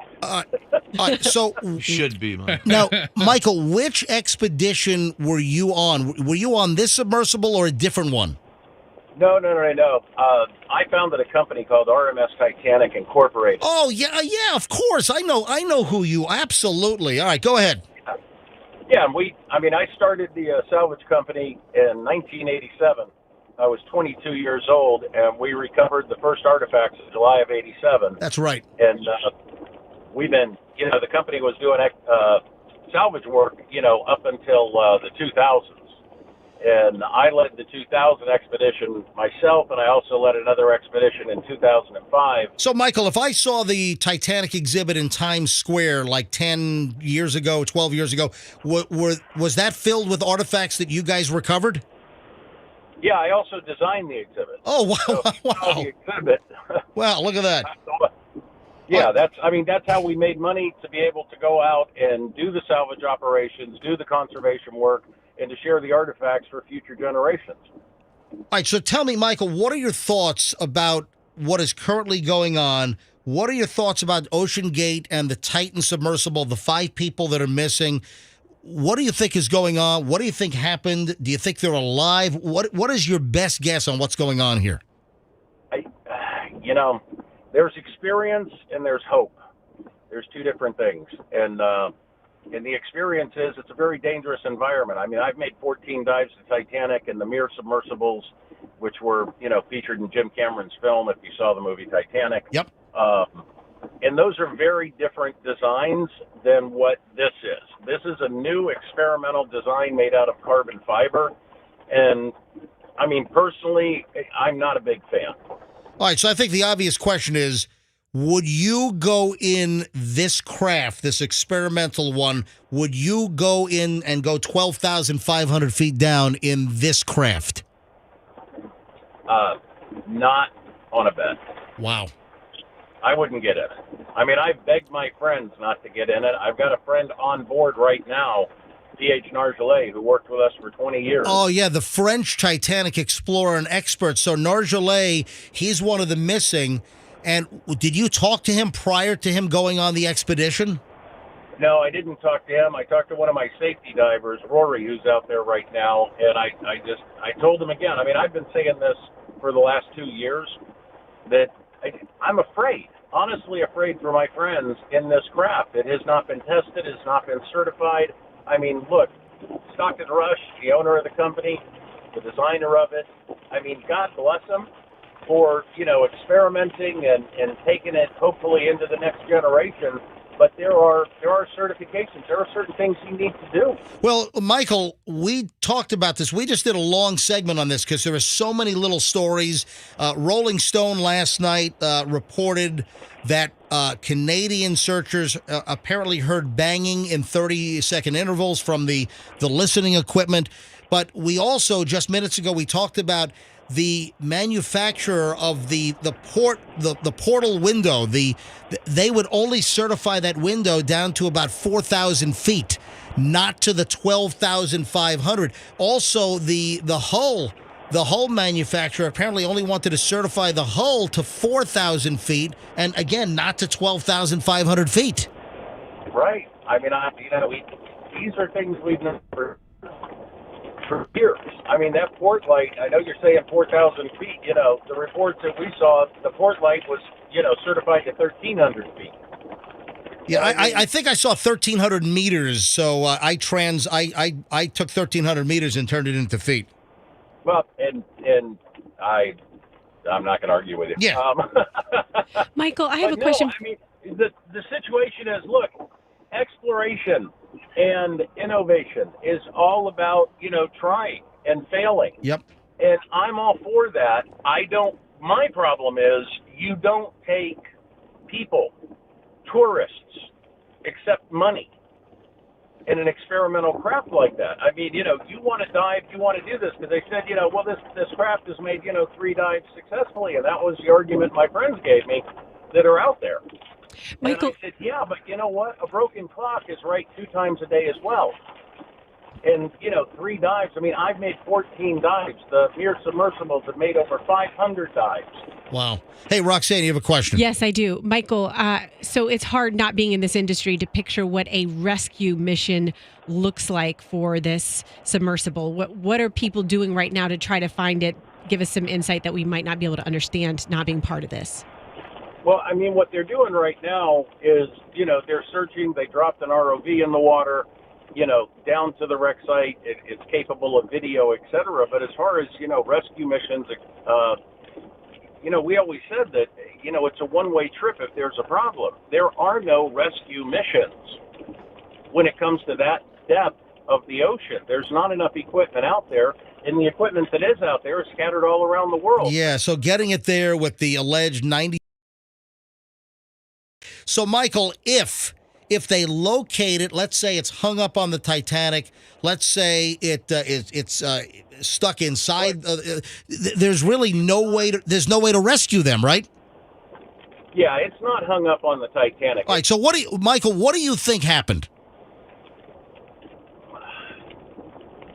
I mean, conventional wisdom of all my friends and everything else is that, it never made it to the bottom and it had a catastrophic failure. So you think it imploded and just the pressure probably killed everyone instantly? Well, it would be instant. It takes 2 nanoseconds for a sub to implode, and it takes 4 nanoseconds for your spinal column to register to your brain. Wow. So if they imploded, they didn't know. I mean, it would be instant. And, but look, our God's a big God, and he can save anybody he wants, and so, I mean, we're hoping, that this tapping sound, but you got to understand the same thing with tapping is you're looking at, 700 plus feet per second underwater. Sound travels faster underwater than it does up top. That's why you can hear, whales 3,000 miles away.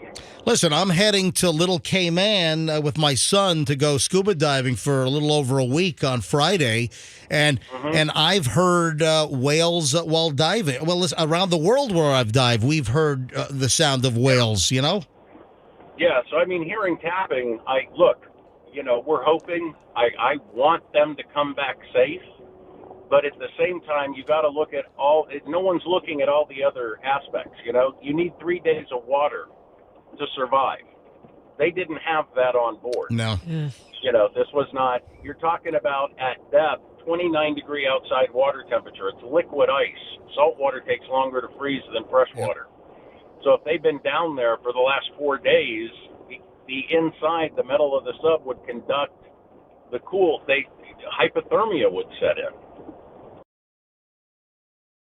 Talking an hour and 40 minutes into the descent, they lost communication.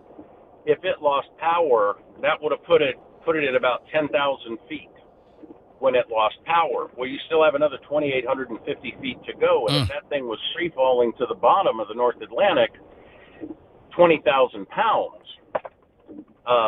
I don't know if it would have survived the impact. So your best guess is they're gone, and do you think there's any chance that they'll ever recover anything, or you think this is going to be like a Malaysia airplane mystery? I mean, we do have the capability with the ROVs of being able to photograph the ocean floor, side scan sonar. Yep. If there is anything down there, they will definitely be able to find it. Recovering it, you can recover it, but it would take a massive, massive effort. Because you would have to bring in assets from all around the world and then figure out a way to attach to this to then bring it up to the surface. I mean, we brought up a 22-ton piece side of the ship of Titanic, and we used 21 lift bags, and these are 5,000 gallons of diesel fuel per bag. Wow. And we would drop those over the side with ship chains, and we would attach, cables to what we called the big piece, then attach them to the lift bags, cut the chains off, and we brought it to the surface. But you're talking that was a 2-year effort. 2 years, and you had subs to do it. There are no working subs out there. You have the Nautil from the French, you have the Alvin from the America, which is United States Navy. Now they may kick in and use those subs, to be able to try and recover it, but it's not going to happen in the next, 12 hours. Unbelievable. G. Michael Harris from RMS Titanic company fame and obviously extremely experienced, one of the most experienced on the planet when it comes to Titanic, right here in the Tampa Bay area in Bel Air, calling us this morning. Michael, thank you so much for checking in, and if you don't mind, we might have you on. Andrew, do you have his contact information? I do. All right. Okay. So, we'll Michael, if you don't mind, we'll be in touch as conditions warrant. And thank you so much for your time and your enlightenment this morning. You got it, my brother. Thanks for the call. All right. Have a great day. And our hearts go out to him. That's his friend who's on that. That's the French researcher. He knows the guy. Wow. I mean, kind of a downer. Man, that was fascinating phone call. Thank you. What enlightenment. I mean, how do I segue to something goofy? Best caller MJ has ever had on the show. Have they not heard Crazy Dave? Yeah, seriously, Crazy Dave from Largo kicks this guy's ass. I mean, sorry, your buddy's on the boat, but seriously, Crazy Dave is awesome. Oh, wow. Lot to think about there. All right, so I mean, how do bounce house, go. No, the bounce house is done. We're done. Okay, we bounced out of there. We're done with the bounce house. No, I'm going to talk about this dating. In your neighborhood. Yeah, this like swarm in South Tampa, and somebody. Let's see. It was I guess I think it might have been on Sunday. Yeah, I noticed these when I was walking the dogs on Sunday, and I shot a video and I did an Instagram live, and somebody has put up these signs that read local matchmaker. Picture here so I can describe exactly.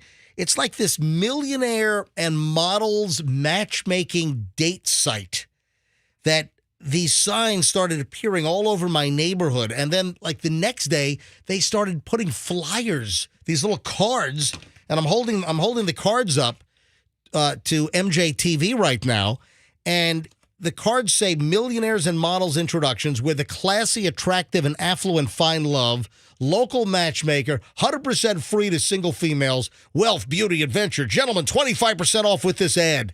Then there's a website. And does anyone know what this is? Does anyone know who's involved in this? Is this your gig? Yeah, call us up if anyone has any information here.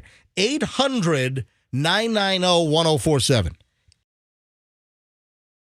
990-1047 if you have any idea on this. 800-990-1047.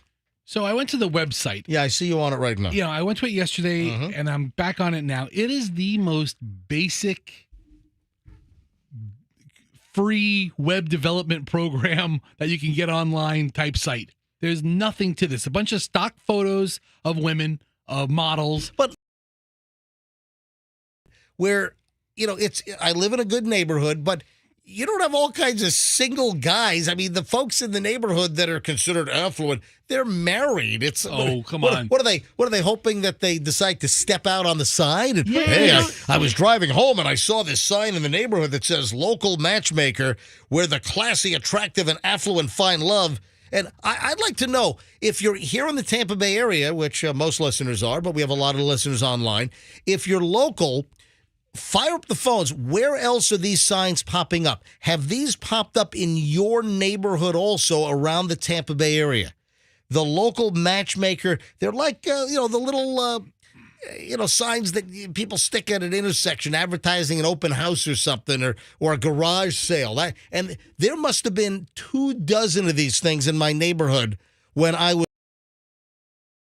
So if anyone has any insight, or if you've seen these signs, or you got the flyers, and the flyers were like littered all over the street, so they fell off of mailboxes or people had tossed them, but they were all over the street when I was walking the dogs on, I think Monday is when I found the flyers all over the place. So if these signs, the millionaires and models matchmaker introduction, if local matchmaker signs, if these are popping up in your neighborhood, I'd like to hear from you. 800-990-1047. 800-990-1047. One of my friends went on, not this site, but went on like a kind of thing where you both have to be millionaires. Oh, yeah. And how do you prove that? Exactly. Yeah. So she She's a businesswoman. She really is. So she went to this website. How do you know she's a millionaire? Or a millionaireess? I mean, I know she is. So in any case. Have you seen her bank statements? No, but I've seen her house and her 10 cars. That means she's probably not. What's her first name? Gretchen. Gretchen. It was Cattell. So she went to this site and she hooked up with a guy, and he was not a millionaire. Wow. I think he was like possibly a handyman. Right. He was handy, all right. Okay. And nothing wrong with that. I'm actually looking for a very good-looking handyman right now to add to my, now that we have the to your flings? great-looking housekeeper. I'm looking for really who can play that game. But she went out with this guy, and it was a total fraud. He was not a millionaire. He was not even 100,000-aire, probably. Well, hold on. Why, if your friend is so affluent, why does she have to go to millionaire dating websites? You're telling me that this friend to meet people and has to resort to some online, sketchy whatever she used? Well, I mean, it's not that sketchy. They kind of do, they do somewhat of a background check, but they obviously what didn't kind do of a very background good check? one. She ended up with this guy, but he was a total fraud, a complete fraud. So my point is, maybe that's why these sites, like the one that you're looking at, Millionaires Models, maybe the people who run the site are like, we need to find real millionaires, not fake ones. So they're going to that neighborhood, that area. They have the models again. Well, we don't know if they have the models. Who knows? They've got stock photos from Getty Images or something. On their webpage, it has female photos, and each one of these pages alleged to be a client, right? Yeah, and it's the most manufactured photo. Each one. Professional photographers, headshot type quality, or fashion show type quality photos. They might not even be real people. They might be AI. Yeah, that's the latest, is making fake models out of, AI air. Mm-hmm. So that's happening a lot. All right, listen, if anyone knows, if anyone has these signs, are these signs just popping up in my neighborhood in South Tampa? They're not in my neighborhood. We should make you a client. Give you like an alias. Let's buy you like a prepaid card or something. Put you out there. All right. Andrew's been screening calls. I'm just, obviously Andrew's screening, and he's going to only put through calls that make sense. Andrew, the ones you're screening now, anything before I move on? Yes, no? Hang on a minute. Andrew, yes, Andrew? Do you want me to grab this call? Andrew's screening right now. All right. Yeah. Does he have something for you? I'm waiting to find out. Bring up the call screener. Yeah, I think maybe so. Okay. So, Andrew, can I get a thumbs up, please? A yes or no? Okay, he says thumbs up. Wait. Andrew takes his time. So I'm scrolling through this page where it says female photos. There's some very plain Janes on this. This isn't the best foot forward for the site. Let me go to phones here. Andrew, can you put the call on hold? All right, hang on a minute. Andrew says bring up the screen. Let me get a name on this thing here. All right, so let's grab Cassandra. Cassandra, you're on the MJ Morning Show on Q105. Hi, Cassandra. Welcome. Good morning. Sorry about the rain. Yeah, it is raining all over the Tampa. I mean, I'm looking out our window here at the office park near 4th and Gandy in St. Pete, and it's coming down in buckets right now. All right, go ahead, Cassandra. Yeah. I was just going to say, when I left work yesterday for lunch, nothing was there. But when I left at 4:30, there was signs all along the road where I work, which is right next to Clearwater Airport. Okay, the same ones, the millionaires and models introduction? Maker. Yeah. Yes, yep. Yes. I was like, that's so strange. Yeah, so I'm in South Tampa, in the West Shore area, and they were popping up all over the place. And now you're saying near the Clearwater Airport, you saw them around lunchtime. All along the road. Oh, so lunchtime they weren't there, but when you went home, they were out. Everywhere. And I normally don't take 275, but I went past the airport trying to beat some traffic, and they were all next to the airport. All right. Hey, Cassandra, thanks for calling in. I appreciate it. Have a great day, guys. All right. So I guess they are propagating around the Tampa Bay area. If you want to see the video that I shot, I did an Instagram Live, And folks, if you're not following me on Instagram, give me a follow because you never know when I'm going to pop up with something live or put a video up or, all of the pictures I put up. And hey, if you want to follow me scuba diving with Julian later this week down in Little Cayman, I'm going to post videos. Hopefully we come across some great stuff underwater.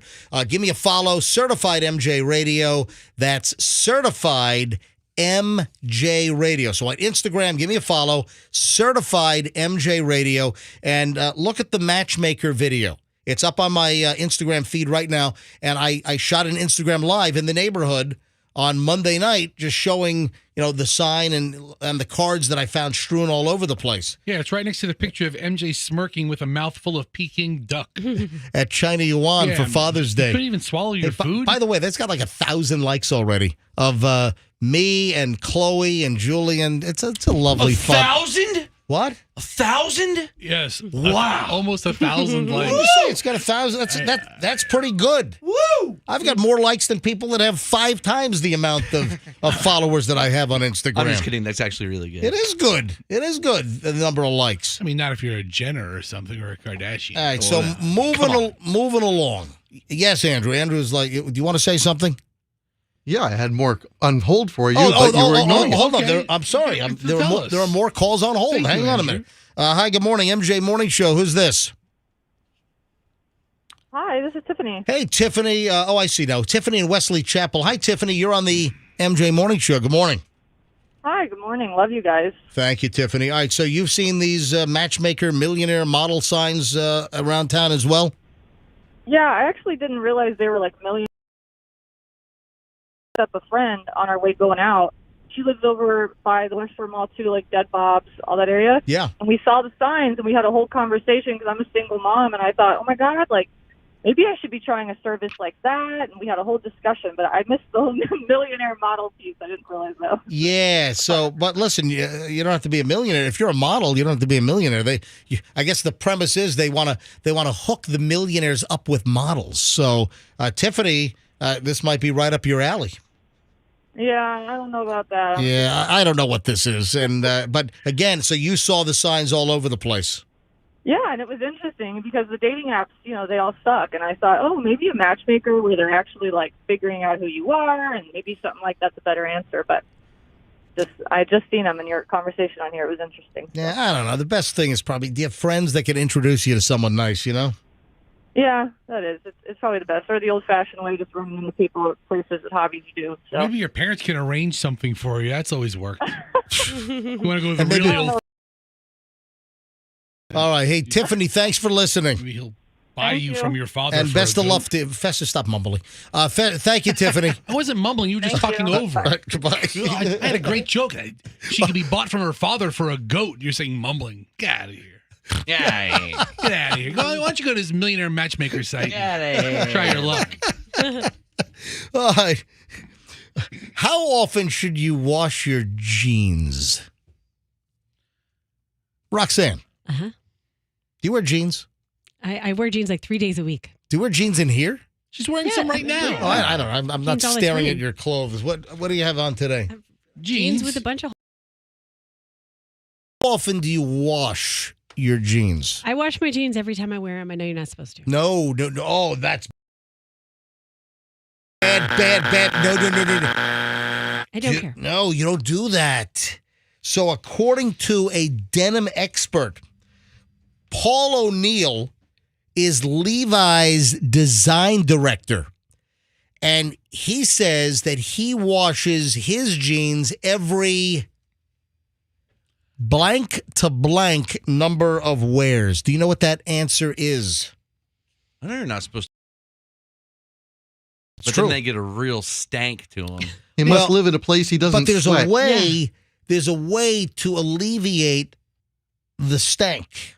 It depends what you use your jeans for. If you actually have a real job where you What do you use your jeans for? You wear them. You put them on your legs. Right, but we're not going to fancy restaurant. Let's say you work out in a dusty field or you work with animals or something. Answer the question. Roxanne, the Levi's design director, Paul O'Neill, sounds like he ought to work for O'Neill Wetsuits or something. So Paul O'Neill says that he washes his jeans every 3 to 5. That is a terrible, low guess. To 30 wears. Getting warmer. What? 35 to 40. Say it again. 35 to 40 You know what? I'm going to give it to Froggy. Yes! Yeah. You suck! Yeah. Thank you. He says 30 to 50 wears. Okay. 30 to 50. So he says he recommends washing jeans alone on the gentle cycle with cold water. Them outside to dry. Never tumble dry your jeans. The more you wash denim, the lighter it'll become, losing indigo with every wash. However, indigo. The amount that you wash your jeans is up to personal. Yeah, indigo. It's a color, right? Do you know what the spectrum is? No, I don't. He's colorblind. Froggy. Red, blue, green, yellow, orange, salmon. Salmon? Aqua. Pink. Teal. I don't know. Come on. I don't do colors well. What about Roy G. Biv? Oh, red, orange, yellow. Yep. Green. Yep. What did you say? Belle Biv DeVoe? What? Forgot.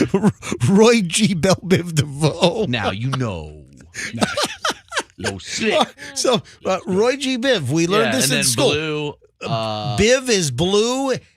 Indigo? Yes, indigo. It sounds like that deep blue purple color. And then what's the V? You're turning violet. Violet. So indigo, that's the color of jeans, indigo. Okay. All right. So he says it's up to personal preference, but if you don't wash your jeans a lot and you're worried about, some jeans stink, or if you want to freshen them up, Roxanne, how do you freshen up jeans if you don't wash them? Take a dryer sheet and just jeans. That's not a bad idea, but this is what the expert says. To freshen up your jeans, put them in the freezer. Oh, okay. Yeah. Really? Yeah. I've never heard of any of this stuff. Spray them with vinegar. That's going to smell awful. And then Smell like a freeze them, salad. Frozen vinegar smell. Yes, my Italian grandmother will be attracted to you. You know what I love? Smell like dressing. I love vinegar ice pops. Oh. No, I'm kidding. Vinegar's the worst. Salad dressing ice pops. Can you imagine that? Yeah, I'll have a salad dressing sundae. All right, so here's the deal. Freeze them, spray them with vinegar, hang them in the sun for a UV wash to kill off the bacteria. That's what he says. But again, you don't wash jeans a lot. Wash them. And, there are some ways to get rid of the stank to freshen those suckers up. I knew a guy who'd bring his jeans to the cleaners and he'd have them like pressed in the front. Looked like such a tool. God, what a dork. I know. Who did that? Who? I've seen that before, like a crease and a pressed jean. Like pressed, starched flat jeans with a heavy crease in the front. That's terrible. Yeah. So, Roxanne, did you want to bring up the gonorrhea billboard? Story yesterday in conjunction with. Well, it's the Titanic. Yeah. Deal. So, folks, we brought this up very, very late in the show yesterday, and I think Roxanne was a little angry at me. Roxanne thought that her item deserved a little more prime time. So, Roxanne, let's go ahead and reiterate the story. I'm trying to right a wrong. I'm trying to make you happy here. So, in a more prime time MJ Morning Show time frame, you wanted to talk about the gonorrhea awareness billboards, but there's an unfortunate tie-in right now. So I was driving down US 19 yesterday after work, and I was talking to Doug, and I go, "Oh my gosh, have you seen the gonorrhea billboards?" And he's like, "What are you talking about?"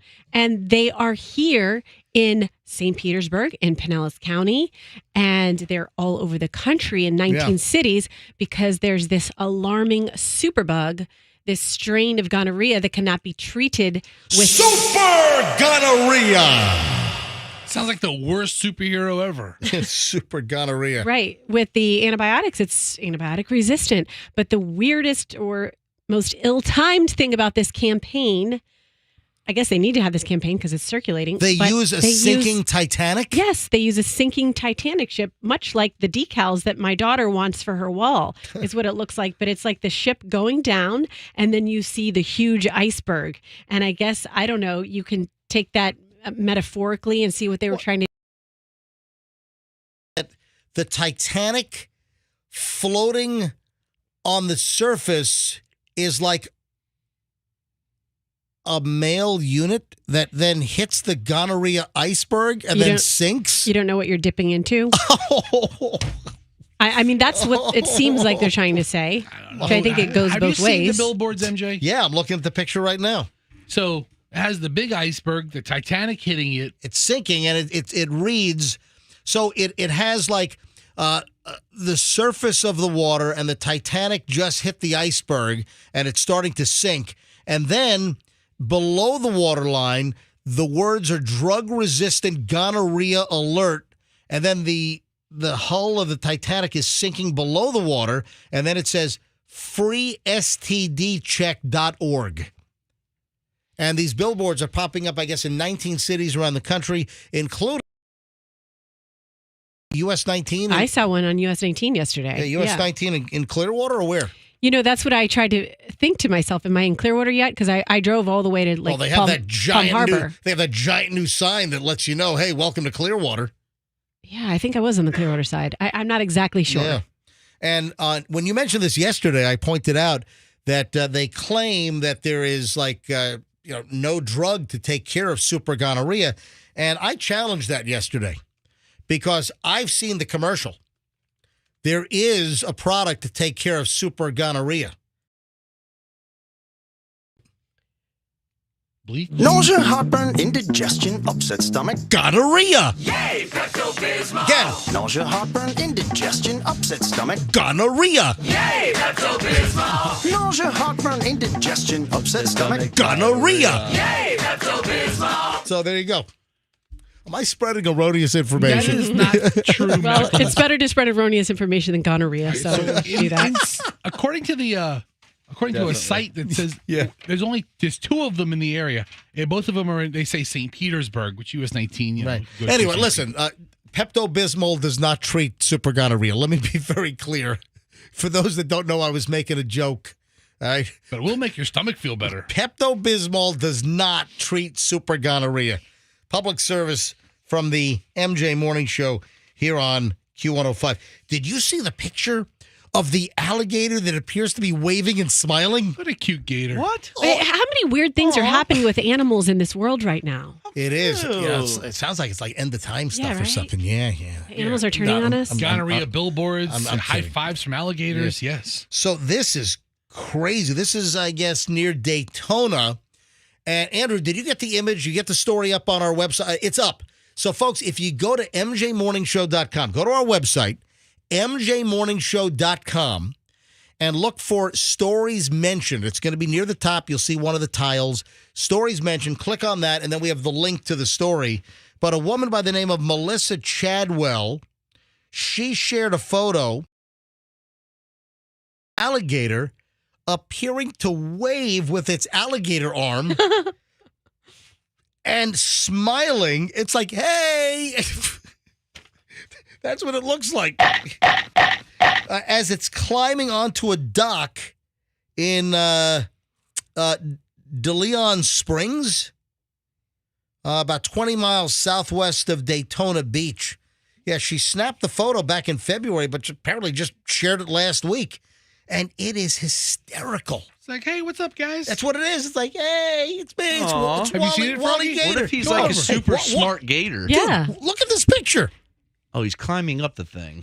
But he's like climbing up this dilapidated dock. Look at the dock. That They dock. might want to get that thing checked It out. looks like if she's walking on that dock, it could collapse and throw her into the gator's mouth. The gator's trying to give her a warning.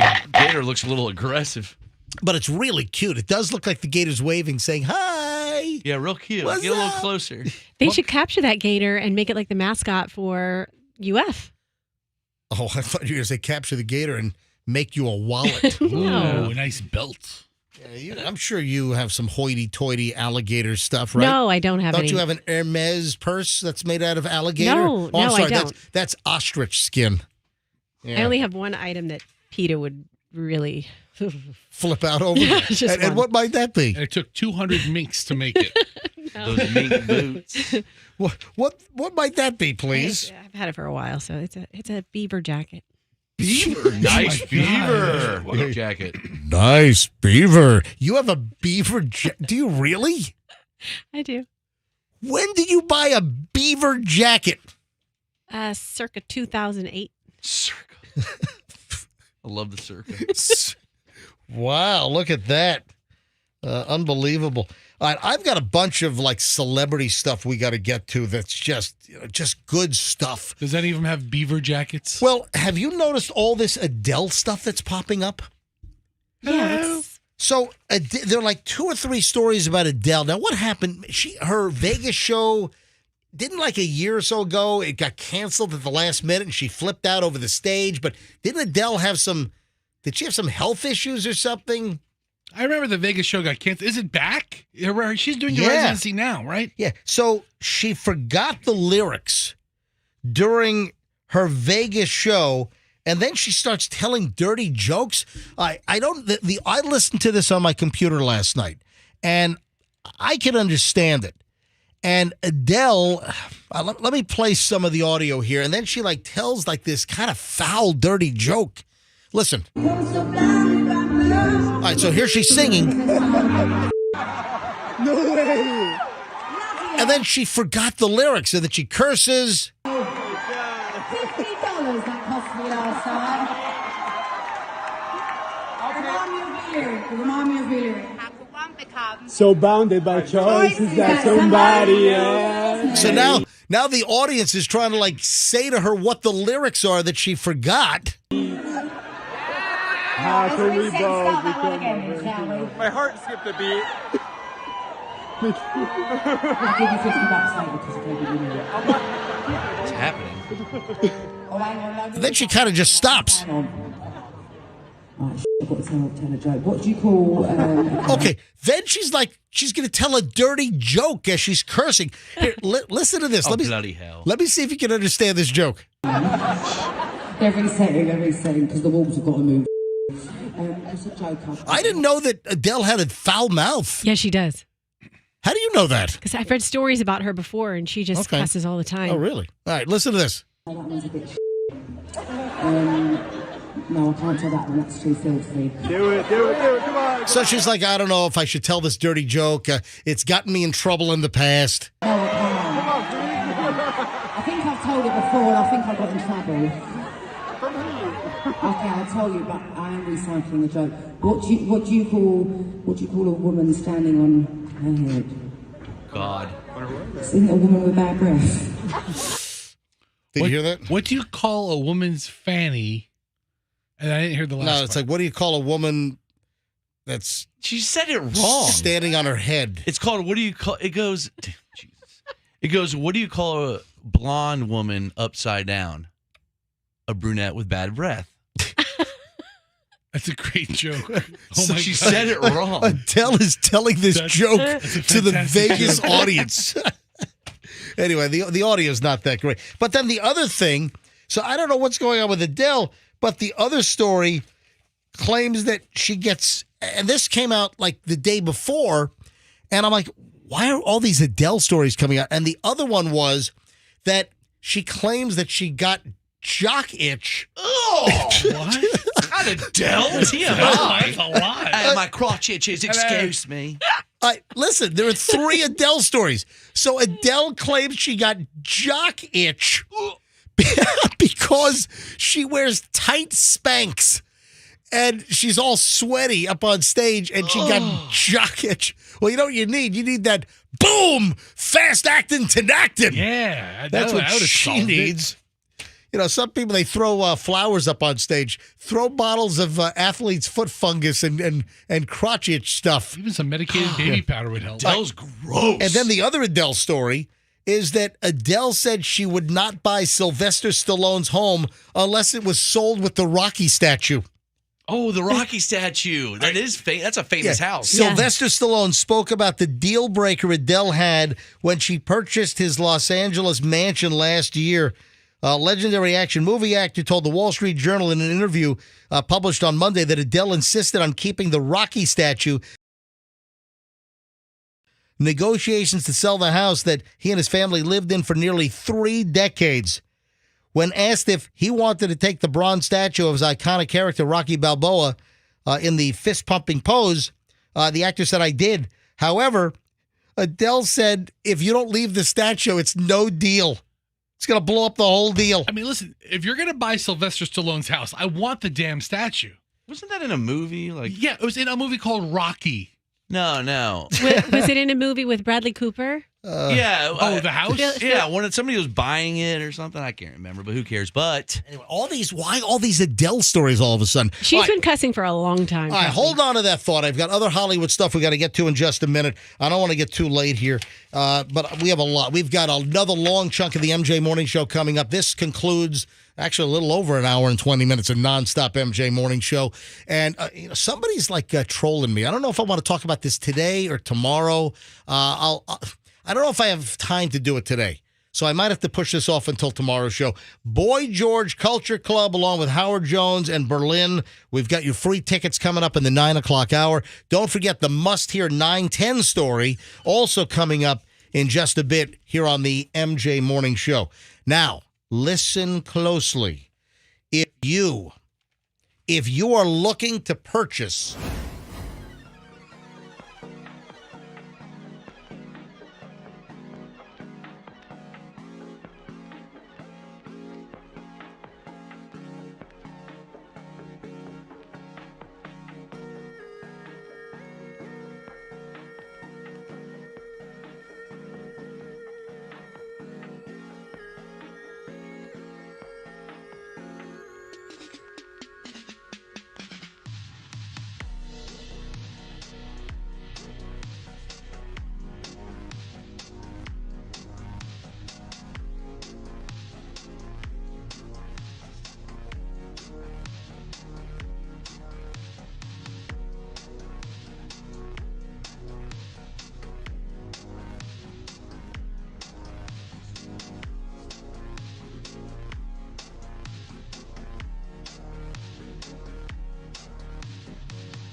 think I've brought this up in the past. I think that song, EMF, unbelievable. And I like that song. I've always liked that. I like that song the minute I heard that back in, like, I don't know, 1991 or something when it first came out.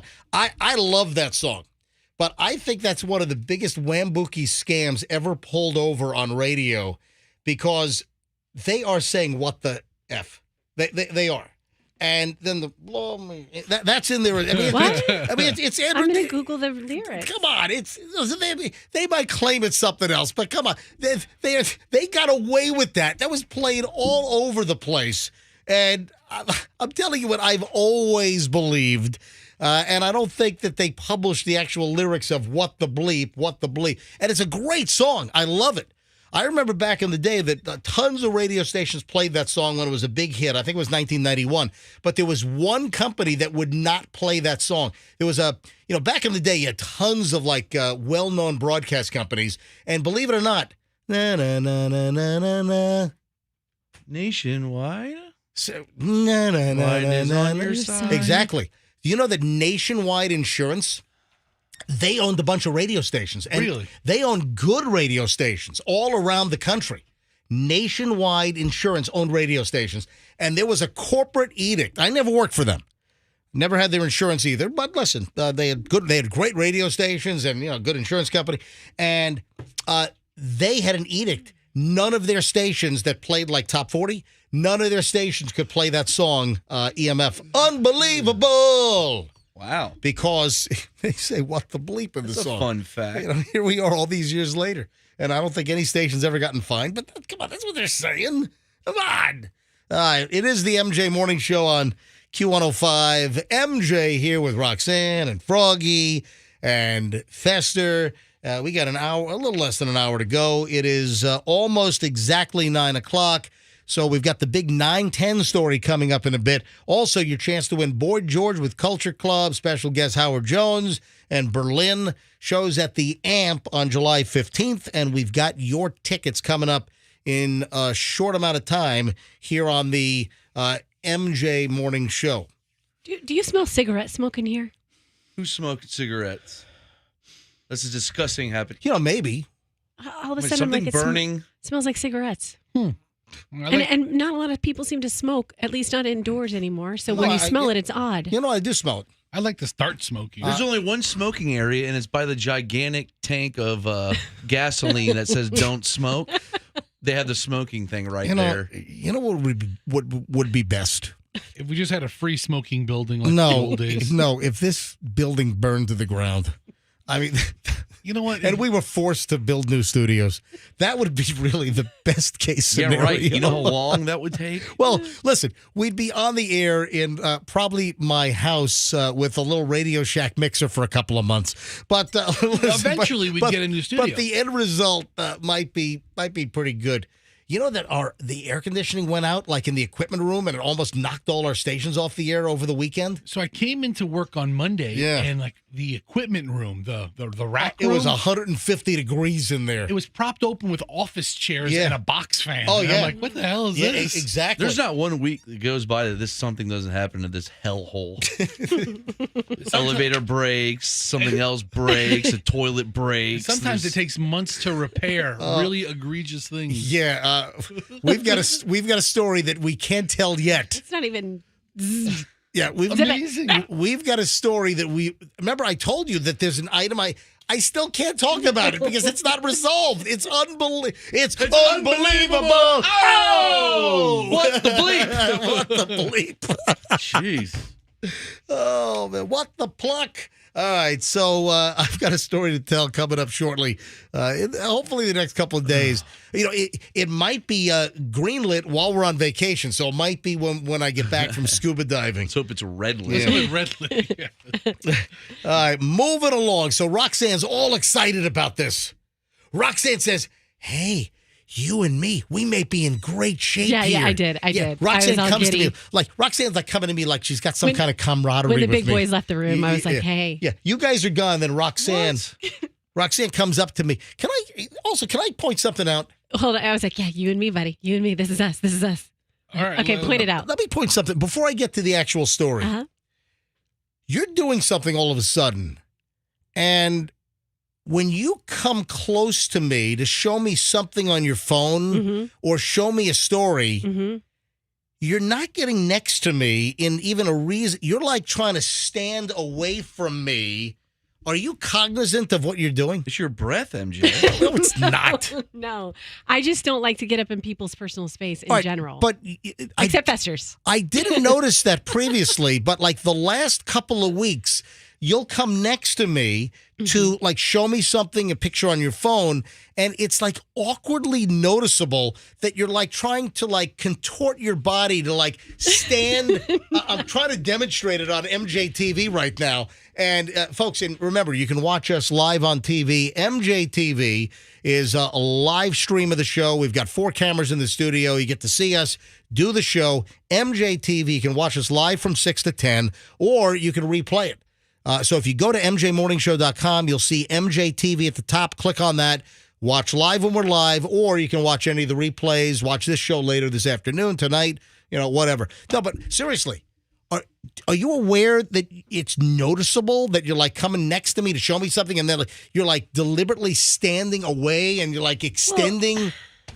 But I've noticed that it's more prevalent in the last couple of weeks for some reason, and I'm sniffing my pits. No, it's not you. Yeah, so why all of a sudden? No, it's not all of a sudden. I've always been like that. Because you used to rub up against me like a lap dancer. Oh yeah, that's what I used to do. Like squeeze your pecs. Your biceps. I'm kidding, but no, seriously. You think you've noticed a change in that? Yeah. An uptick in this personal space? Absolutely. I mean, I haven't. What caused that? Something's changed. Okay, this is the only thing I can think is some days I just drink tea and I would maybe come closer to someone, but days that I drink coffee like I am today and like I did yesterday, I am very cognizant. Like the coffee today tastes like, again, the bottom of an ashtray.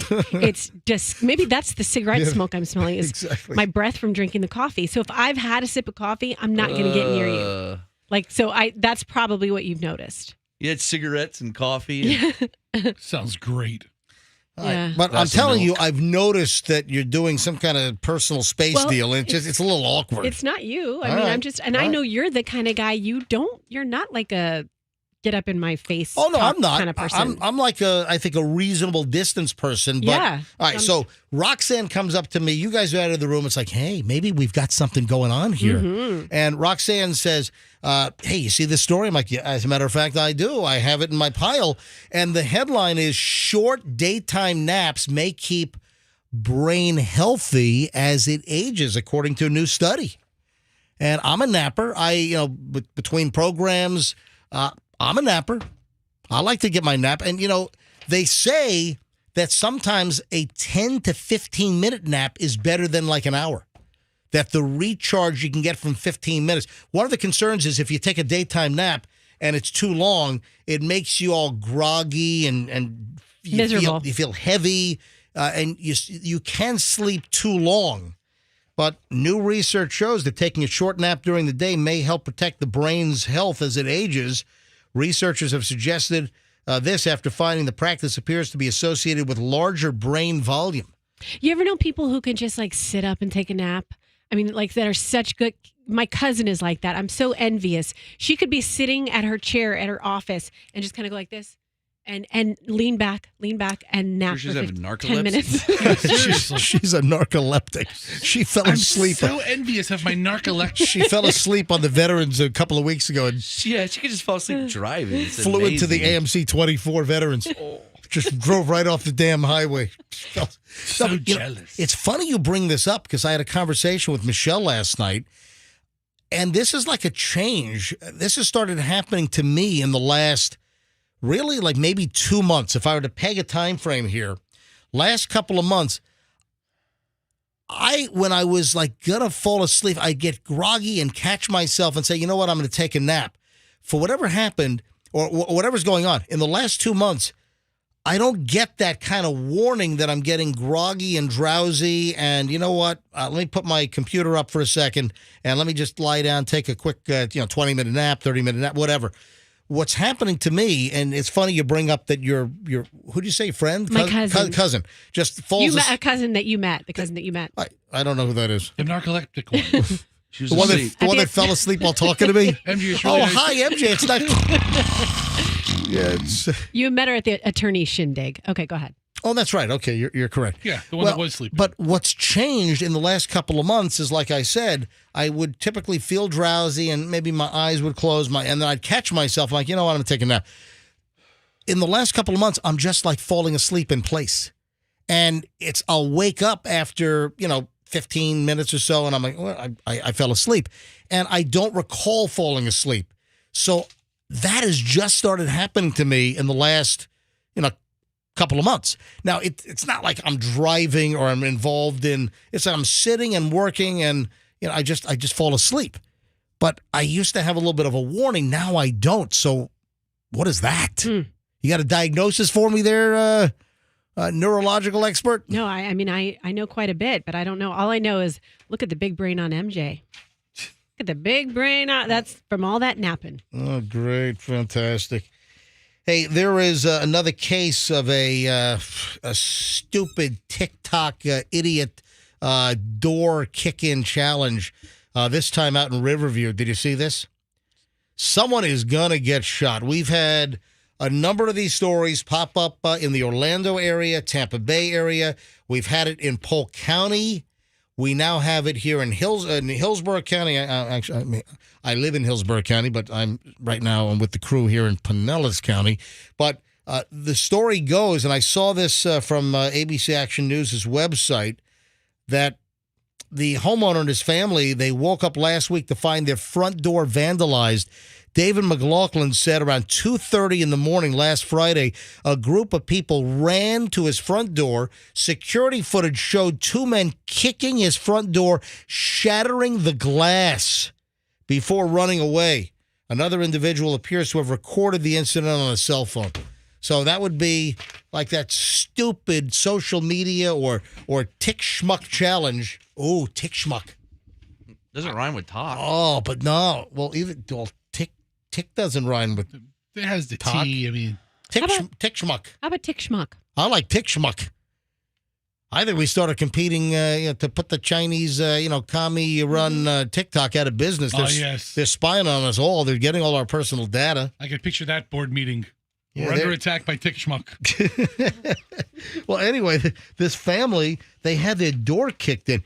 This is 2:30 in the morning, either last Friday or the Friday before. And they're thinking that this was one of these stupid TikTok challenges. And the price to fix their door, I gotta. Does homeowners? I guess homeowners insurance typically covers vandalism, right? I would think so. Yeah, the Hillsborough County Sheriff's Office is investigating and working to identify the individuals in the video. The homeowner, David McLaughlin, or maybe it's McLaughlin. Maybe it's Brendan McLaughlin's brother, the former anchor over at ABC Action News. Do you know who my brother was? Brendan McLaughlin from ABC Action News. Brendan McLaughlin. Yeah, I like Brendan McLaughlin. I thought he did a great job. Bob Kendrick, remember some of the old anchors? Bob Kendrick, John Thomas. John Thomas, yeah, great guy. Yeah. Anyway, listen to this. He's got prices of around $3,200 to $3,400 to replace the glass insert. I would just buy a new damn door. Seriously, is what I would do. Is the door that much, MJ? It can really be up to $10,000, he says, to replace the whole door. Really? How could it be $10,000? That's nuts. We better call WeatherTight Mike and see if we can't get him something special. Listen, go buy a box of cookies and call WeatherTight Mike. You'll do a lot better than $10,000. Yeah, you know what? Maybe, what's his name? David McLaughlin? I'll call WeatherTight Mike after the show and have WeatherTight Mike go out there to put you two together. That's what I need to do. Yeah, for window and door replacements, folks. Right. When your door gets kicked in. If you're a victim of a TikTok challenge. Wait a second, I got the new commercial. Okay, here we go. I got the new commercial. Andrew rolling there. If your door gets blasted in by a hurricane, or even more likely, by the dumbass TikTok challenge, who are you going to call for your window and door replacements?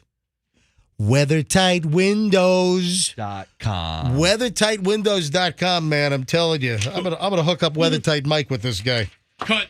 Andrew, there we print go. Put it. That'll be running in 25 minutes here on the MJ Morning Show. Air it next week during Best of. Yeah, exactly.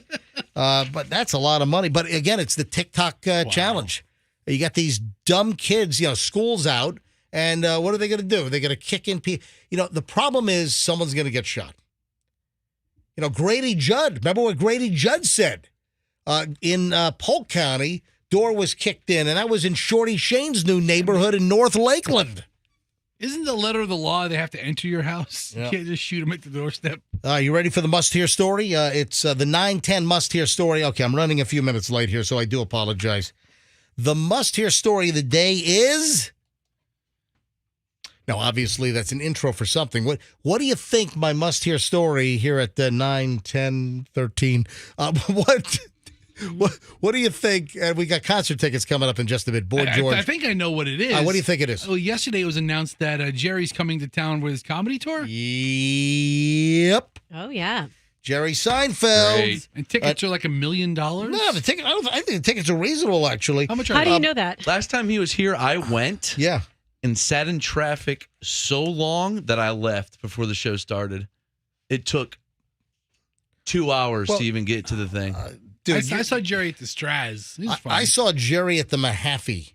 Okay. Years ago, and I thought he was funny. He's a funny guy. Listen, I like Jerry Seinfeld. The Seinfeld episodes are still, entertaining every time I see him. I like those better than his stand-up. You know what I like? I like Jerry's Coffee with Comics in Cars. Have you ever seen that? Yeah, that's good. Yep. So Jerry Seinfeld, it has been announced, is going to be playing at the Seminole Hard Rock. Okay, that's where I saw Kevin James. Yeah. Oh, that's right. Where the tickets for 4 people were over $1,000. But did you guys buy them at face value from the venue, or you bought them aftermarket? I don't know. Yeah, that's you bought them aftermarket. But okay, maybe I did. Yeah, but here's the deal. Here is the deal. I don't think this is bad. Tickets start at $179. Oh, that's not bad. Listen, but also it's a more I guess intimate. It's not like a barn. It's not like it's not like seeing him in the Amalie Arena or something or the amphitheater. So tickets for Jerry Seinfeld. I want to go to this. So he's going to be at the Hard Rock Event Center September 28th. Yeah, I think I'm in town. I should be in town September 28th. Yeah. Who's opening for him? Tickets are going to start at $179 and will go on sale to the general public on Friday. Hard Rock is also offering pre-sale tickets starting today, June 21st at 10 a.m. So that's 45 minutes away. So I like Seinfeld, and I enjoyed his stand-up. Yeah, and I'm thinking that I'm going to call Michelle here in a minute and see if Michelle wants to go see Jerry. Is Michael Richards opening? Yeah, let me see Michelle. Yeah, Michael Richards is making his triumphant comedic return after his demise. His meltdown. Wasn't that Michael Richards? Is he making a return? No, probably not. I haven't seen him perform in a long time. Not since Just sit home and count your money, Mike. Shut up. A message. What's the The deal? mailbox is full and cannot accept any messages at this time. Goodbye. So I can't even leave a message for Michelle. Mailbox. By the way, Michelle's mailbox has been full for the last 12 years. I mean, it makes you wonder why even. But that is on purpose. She hates voicemail. Listen, I don't really care for voicemail. I think clear it out. Be a responsible adult. I think my mailbox might be full right now. Hang on, let me check. Hang on a minute. It is. Yeah, is it? I think so. Last time I checked. What's the matter with you guys? Yeah, I think my mailbox is full. Obviously, no important calls are coming your way. Says the man who doesn't answer his phone. My phone is ringing. Let me reject this and let it go right to voicemail. Here we go. Your call has been forwarded to an automated voice messaging system. Yep. You know who it is. Is not available. The mailbox is full and cannot accept any messages. There we go. I can't even leave myself a message right now. So, Michelle, if you're listening or whatever, let me know. Text me. You want to go see Jerry Seinfeld at the Hard Rock? I would much rather see Ted Nugent on July 16th. At the Hard Rock? At the Hard Rock. Oh, really? Yeah. They got a bunch of great shows. Yeah. All right. So what time? At 9:17? I got some time here. This is pretty funny stuff. A guy was fed up with a plane passenger's smelly feet. Ew. Poured a can of soda on the feet. That's not going to help. Look at that. Okay, what happens when you combine carbon with the fizzy stuff in a soda drink? Carbon dioxide. Yes, carbon dioxide. Thank you. With vinegar. Hold on. What's the vinegar? The stinky feet smell. Sour You think feet smell like vinegar? Dude, I'm getting sick, guys. Listen to this. And this is caught on video. A passenger poured soda on another passenger's smelly feet when they were placed under his seat. This is a video that's making the rounds, going viral. Woman on the plane behind me. I think he meant plane seat. It was a woman? Yeah. Woman on the plane behind me kept putting her smelly feet under me, says Daniel. The passenger's foot can be seen squirming under Daniel's seat, where a sneaker and a bag of candy was also spotted. As the woman continues to wiggle her foot, Daniel pours a canned soda on her right toe, or right on her toe. Oh. And apparently the passenger didn't get the phase. The passenger didn't really flinch much. You're like, oh, that's nice. Thank you. And then he goes in for a second pour, but then she stopped. A nice, refreshing Sprite foot bath. As the passenger feels some wet substance on her foot, she wiggles it and eventually moves it out from under the seat. God, how bad were the feet stinking that the smell was wafting up through the seat? Ugh. Ew. How'd the feet look, I wonder? That's. I'll tell you what. When I used to wear those Timberlands with no socks. Yeah, we know. We remember. Oh, boy, man. I'll tell you, I do not have smelly feet. All right. I mean, I just, yes. I don't like stinky feet stories. I don't. It's like no, that. but I'm just telling you that I don't inherently have any really stinky, BO or anything. But for a while, this is back in the mid to late 90s. Remember over at the old MJ and BJ show, MJ Morning Show, I went through a phase where I used to wear those Timberland like moccasins. You know what I'm talking about? Yeah. The leather Timberlands. And they were pretty comfortable, but I would wear them with no socks. And for whatever reason, my foot and sweat interaction with the Timberland moccasins, they created the worst zip code clearing odor. Yeah, this is really awful. I don't know what it was, but it was crazy. So I'll tell you, if I put my feet under the seat after I was wearing the Timberlands, and oh man, they evacuate the whole airplane. The captain would make a request for an emergency landing at the nearest airport. This is Delta 286 requesting an emergency approach. We got some major foot funk going on. Denver Center. It's like total like foot fungus. Anyway, when we get back, I have a pair of Boy George Culture Club tickets with Howard Jones in Berlin. It's going to be at the Amp. Got your tickets right across from the Hard Rock, as a matter of fact. So, hey, Jerry can walk over there as well. Come on over, Jer. Yeah. All right, so here's the deal.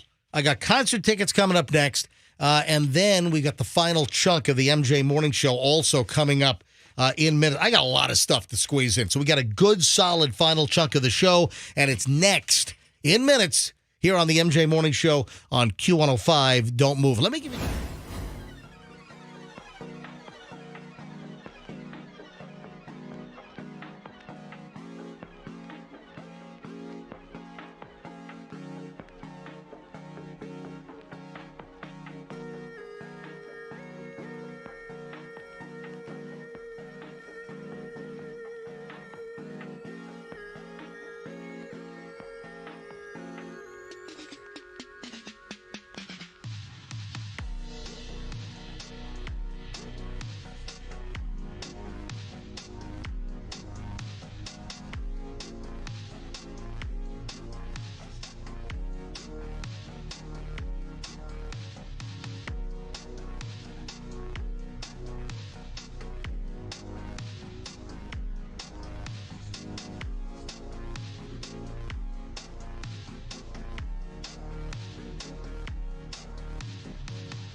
Wait any longer. We'll do it right now. Let's go with caller number 50. Caller 50.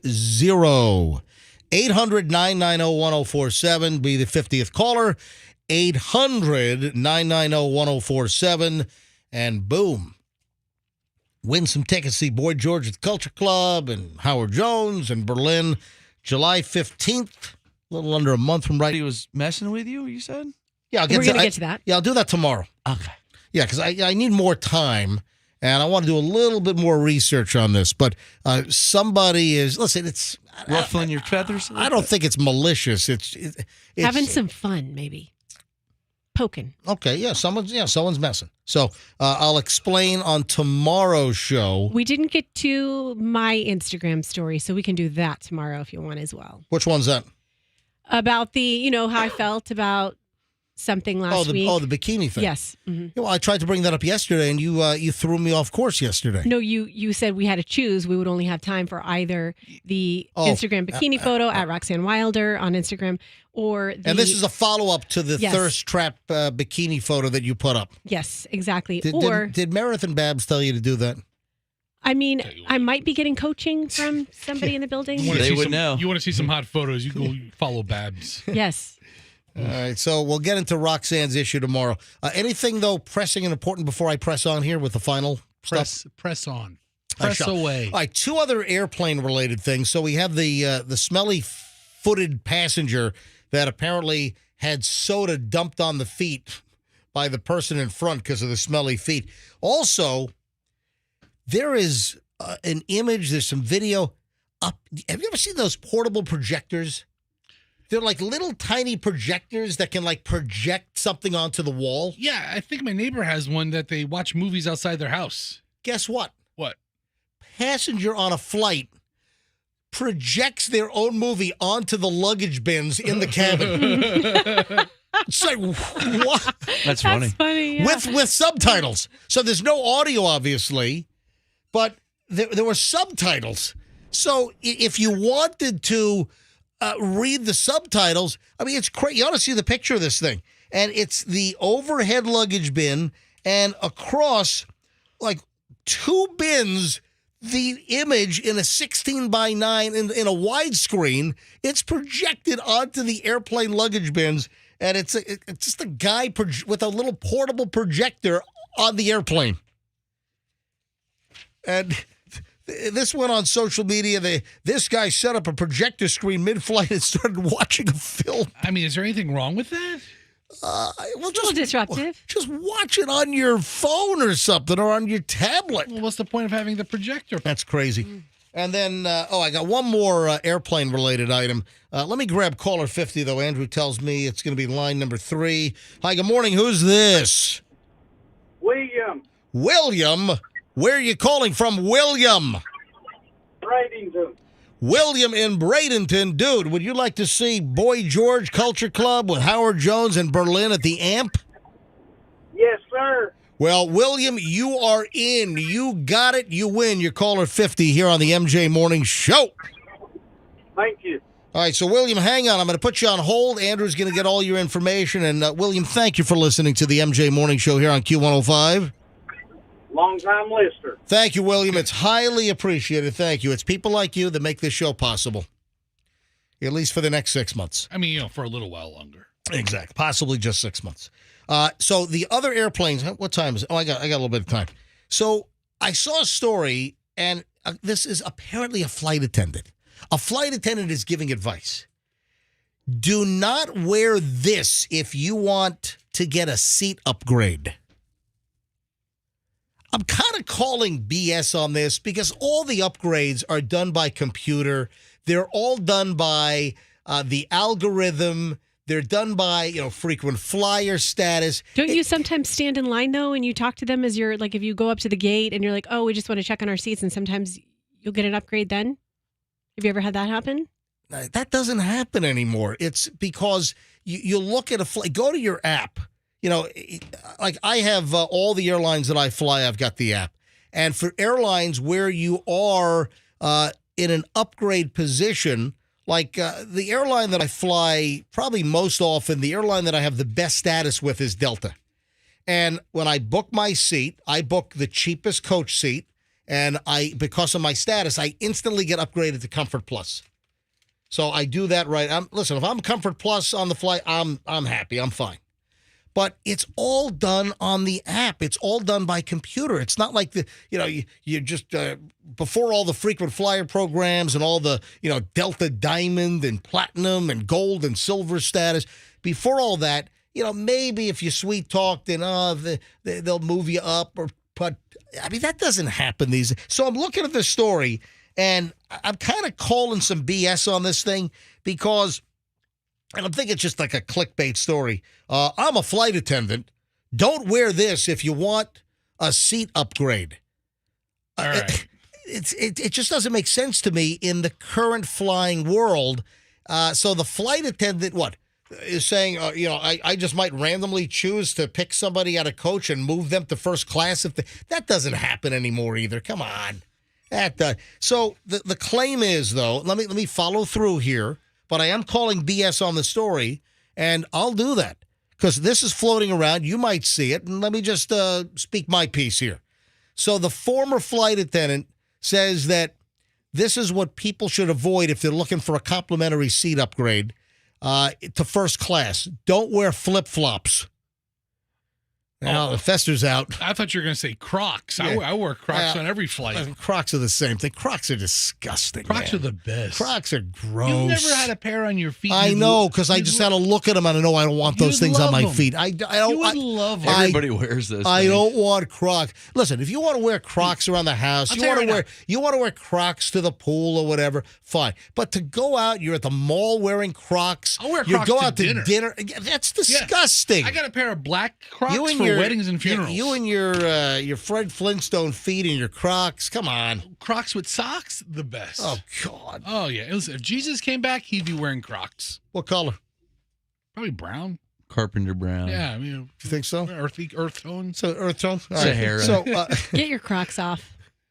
What? I just said get your Crocs off. Like take them off. All right. Terrible. You don't like Crocs either, do you? No, I hate them. I hate Crocs. I'll wear Crocs to meat market. And you'll get shut down at the door.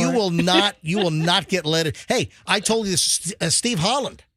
Steve Holland from the Holland Group Retirement Wealth Advisors, great sponsor on the show. And again, folks, if you want a great retirement plan, if you want a great investment plan, I mean, you might have tons of 401ks that are floating around from various jobs.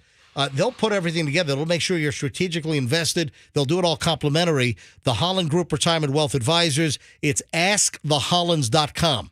If you need a great retirement plan and an investment strategy, they do it complimentary for you. AskTheHollands.com. Tell them MJ sent you. But Steve Holland, who is one of the principals at the Holland Group, he went to Meat Market. Did I tell the story on the air? Of course you have, like 3 times. And he wore a very nice, classy pair of... He had like some very fancy designer sandals on. Like Italian, I don't know whether it was like Bottega Veneta or Balenciaga. Anyway, he had some very nice, expensive Italian sandals on. and they had a reservation.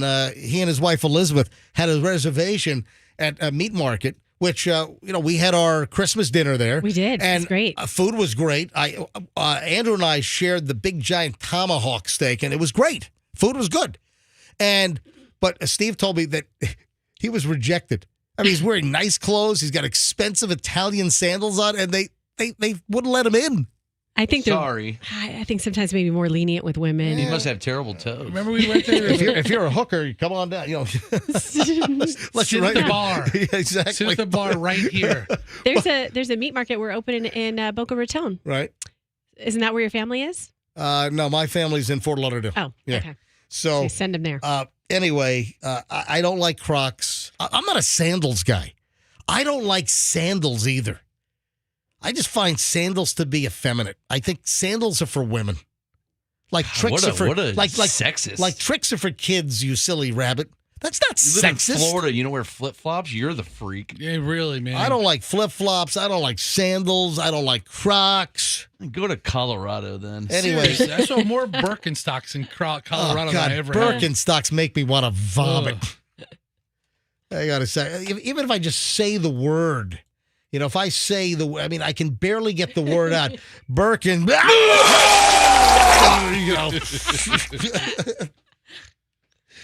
right, let me finish up with this flight attendant. I'm sorry. Okay. This is like nonsense. So don't wear flip-flops if you're looking for a free seat upgrade, and leggings. Don't wear leggings, like tight leggings. I'm not buying this because seat upgrades are not done like this anymore. So I'm calling BS on this story. BS. Yes, I am. What else do I have? I'll save. Oh, this has turned into a thing. Out in the Hamptons. Yes. The Hamptons out on Long Island. New York, Long Island. All right. So the Hamptons, which obviously really big for the summertime, they're in full swing. Hoity-toity. All these ridiculous, like high-price rentals, like $100,000 a month to rent this house in the Hamptons. There is a market. It's the seafood shop in Wainscott. Hotspot. You got celebrities like Jimmy Buffett, Martha Stewart, Richard Gere have been going to this place for a long time. Guess how much in their little market? So it's a restaurant and market. Guess how much their guacamole is? And this is not even a pint. This is like, those little half pint, little squatty, the squatty containers that you'll get at the deli. Like you get some the 8-ounce cup. Yeah, the smushy ones. Like some macaroni salad or some coleslaw. It's the short, stout little plastic cup like you get at the deli. One of those, probably 8 ounces. Guess how much the guacamole is at this market out in the Hamptons? $12. Guess again there, sweetie. You wish. You wish, sweetie. Yeah. Sweetie. Sweetie, you wish. Toots. Sugar bridges. They call me Sweetie in the Hamptons. Why'd you go back to the meat market, eat your $12 guacamole there? Listen to this. A little cup in the market in the Hamptons, guacamole, $29.51. I will make some guacamole. I will go and set up a little roadside guacamole stand. I will plant a tree and wait 10 years for it to grow avocados to make your own. $29? You got to be kidding. $29.51 for guacamole. Give me a break. That is. Oh, and speaking of food, San Francisco's got problems. Yeah, they do. You've got like all these major chains and stores closing down, the shoplifting. San Francisco, they are ruining that city because the mayor, city officials, they can't get a handle on the problem there. San Francisco was once a great city. Yeah, just put politics aside. San Francisco is just, I've always liked San Francisco. Pretty. And now it's like becoming a garbage pit because they can't control what's going on in their very own city. And that's obviously a management, that's an enforcement problem. But they've had all the major chains. You got malls that are shutting down, major chains. I mean, big major chains are pulling out. They're closing their doors. I saw that the flagship AT&T cell phone store in San Francisco shutting down, pulling out because of all the problems. Well, listen to this. Like San Francisco doesn't have enough trouble. People are stealing sriracha from the restaurants. So I guess I imagine this is happening nationwide. I don't think it's just San Francisco because there's been a shortage of sriracha. The green capped chili sauce with the rooster. What is that? What's the name of the company? It's Hui Fong Foods. Yeah. Yeah, the original sriracha. So this has become a problem apparently in San Francisco that some of the bottles have skyrocketed. Speaking of $30, some of the sriracha, the big bottles, going for $30 now, and people are stealing the sriracha from restaurants because of the big sriracha shortage. Remember, we had one of our listeners. Sent me Dave Osborne from New Vista. Right. And then also we had the sushi bar. Remember with the $1,000 tip up in Wesley Chapel. Yeah. Yeah, he sent me. He sent a case of them. He sent a case of sriracha. We still have some in the office. Yeah, hold on. I've got his name in my phone here because I also saw him at the Asian Festival, the first annual Asian Festival in downtown Tampa. Michelle and I and the kids went to that. What, were you there for entertainment? Yeah, Zuku. It was Zuku Sushi up in Wesley Chapel, and his name Ferdian sent me a whole case of sriracha. And then, of course, we had the New Vista Foods guy. He dropped off a couple as well. So I got sriracha coming out the waz. It's wazracha right now. All right, we got to shut things down, man. We're running a little late here already. I want to thank everyone for joining us this morning. It's been a phenomenal MJ Morning Show. Hey, when I walk away entertained myself and engaged, that's a successful show. There we go, because I got the attention span of a flea. All right, folks, we'll see you back here tomorrow for the Thursday show. If you need to get a hold of me, I'm MJ at MJMorningshow.com. Give me a follow on Instagram. My private is Certified MJ Radio. Give me a follow. The show Instagram is MJ Morning Show. The Facebook page, follow MJ Morning Show on Facebook. And Fester runs that. And Fester's a smartass. All right, anything else, guys, before we go? No, I think we're good. All right, we're done, folks. Have a great day. We'll see you back here tomorrow. And let's be careful out there.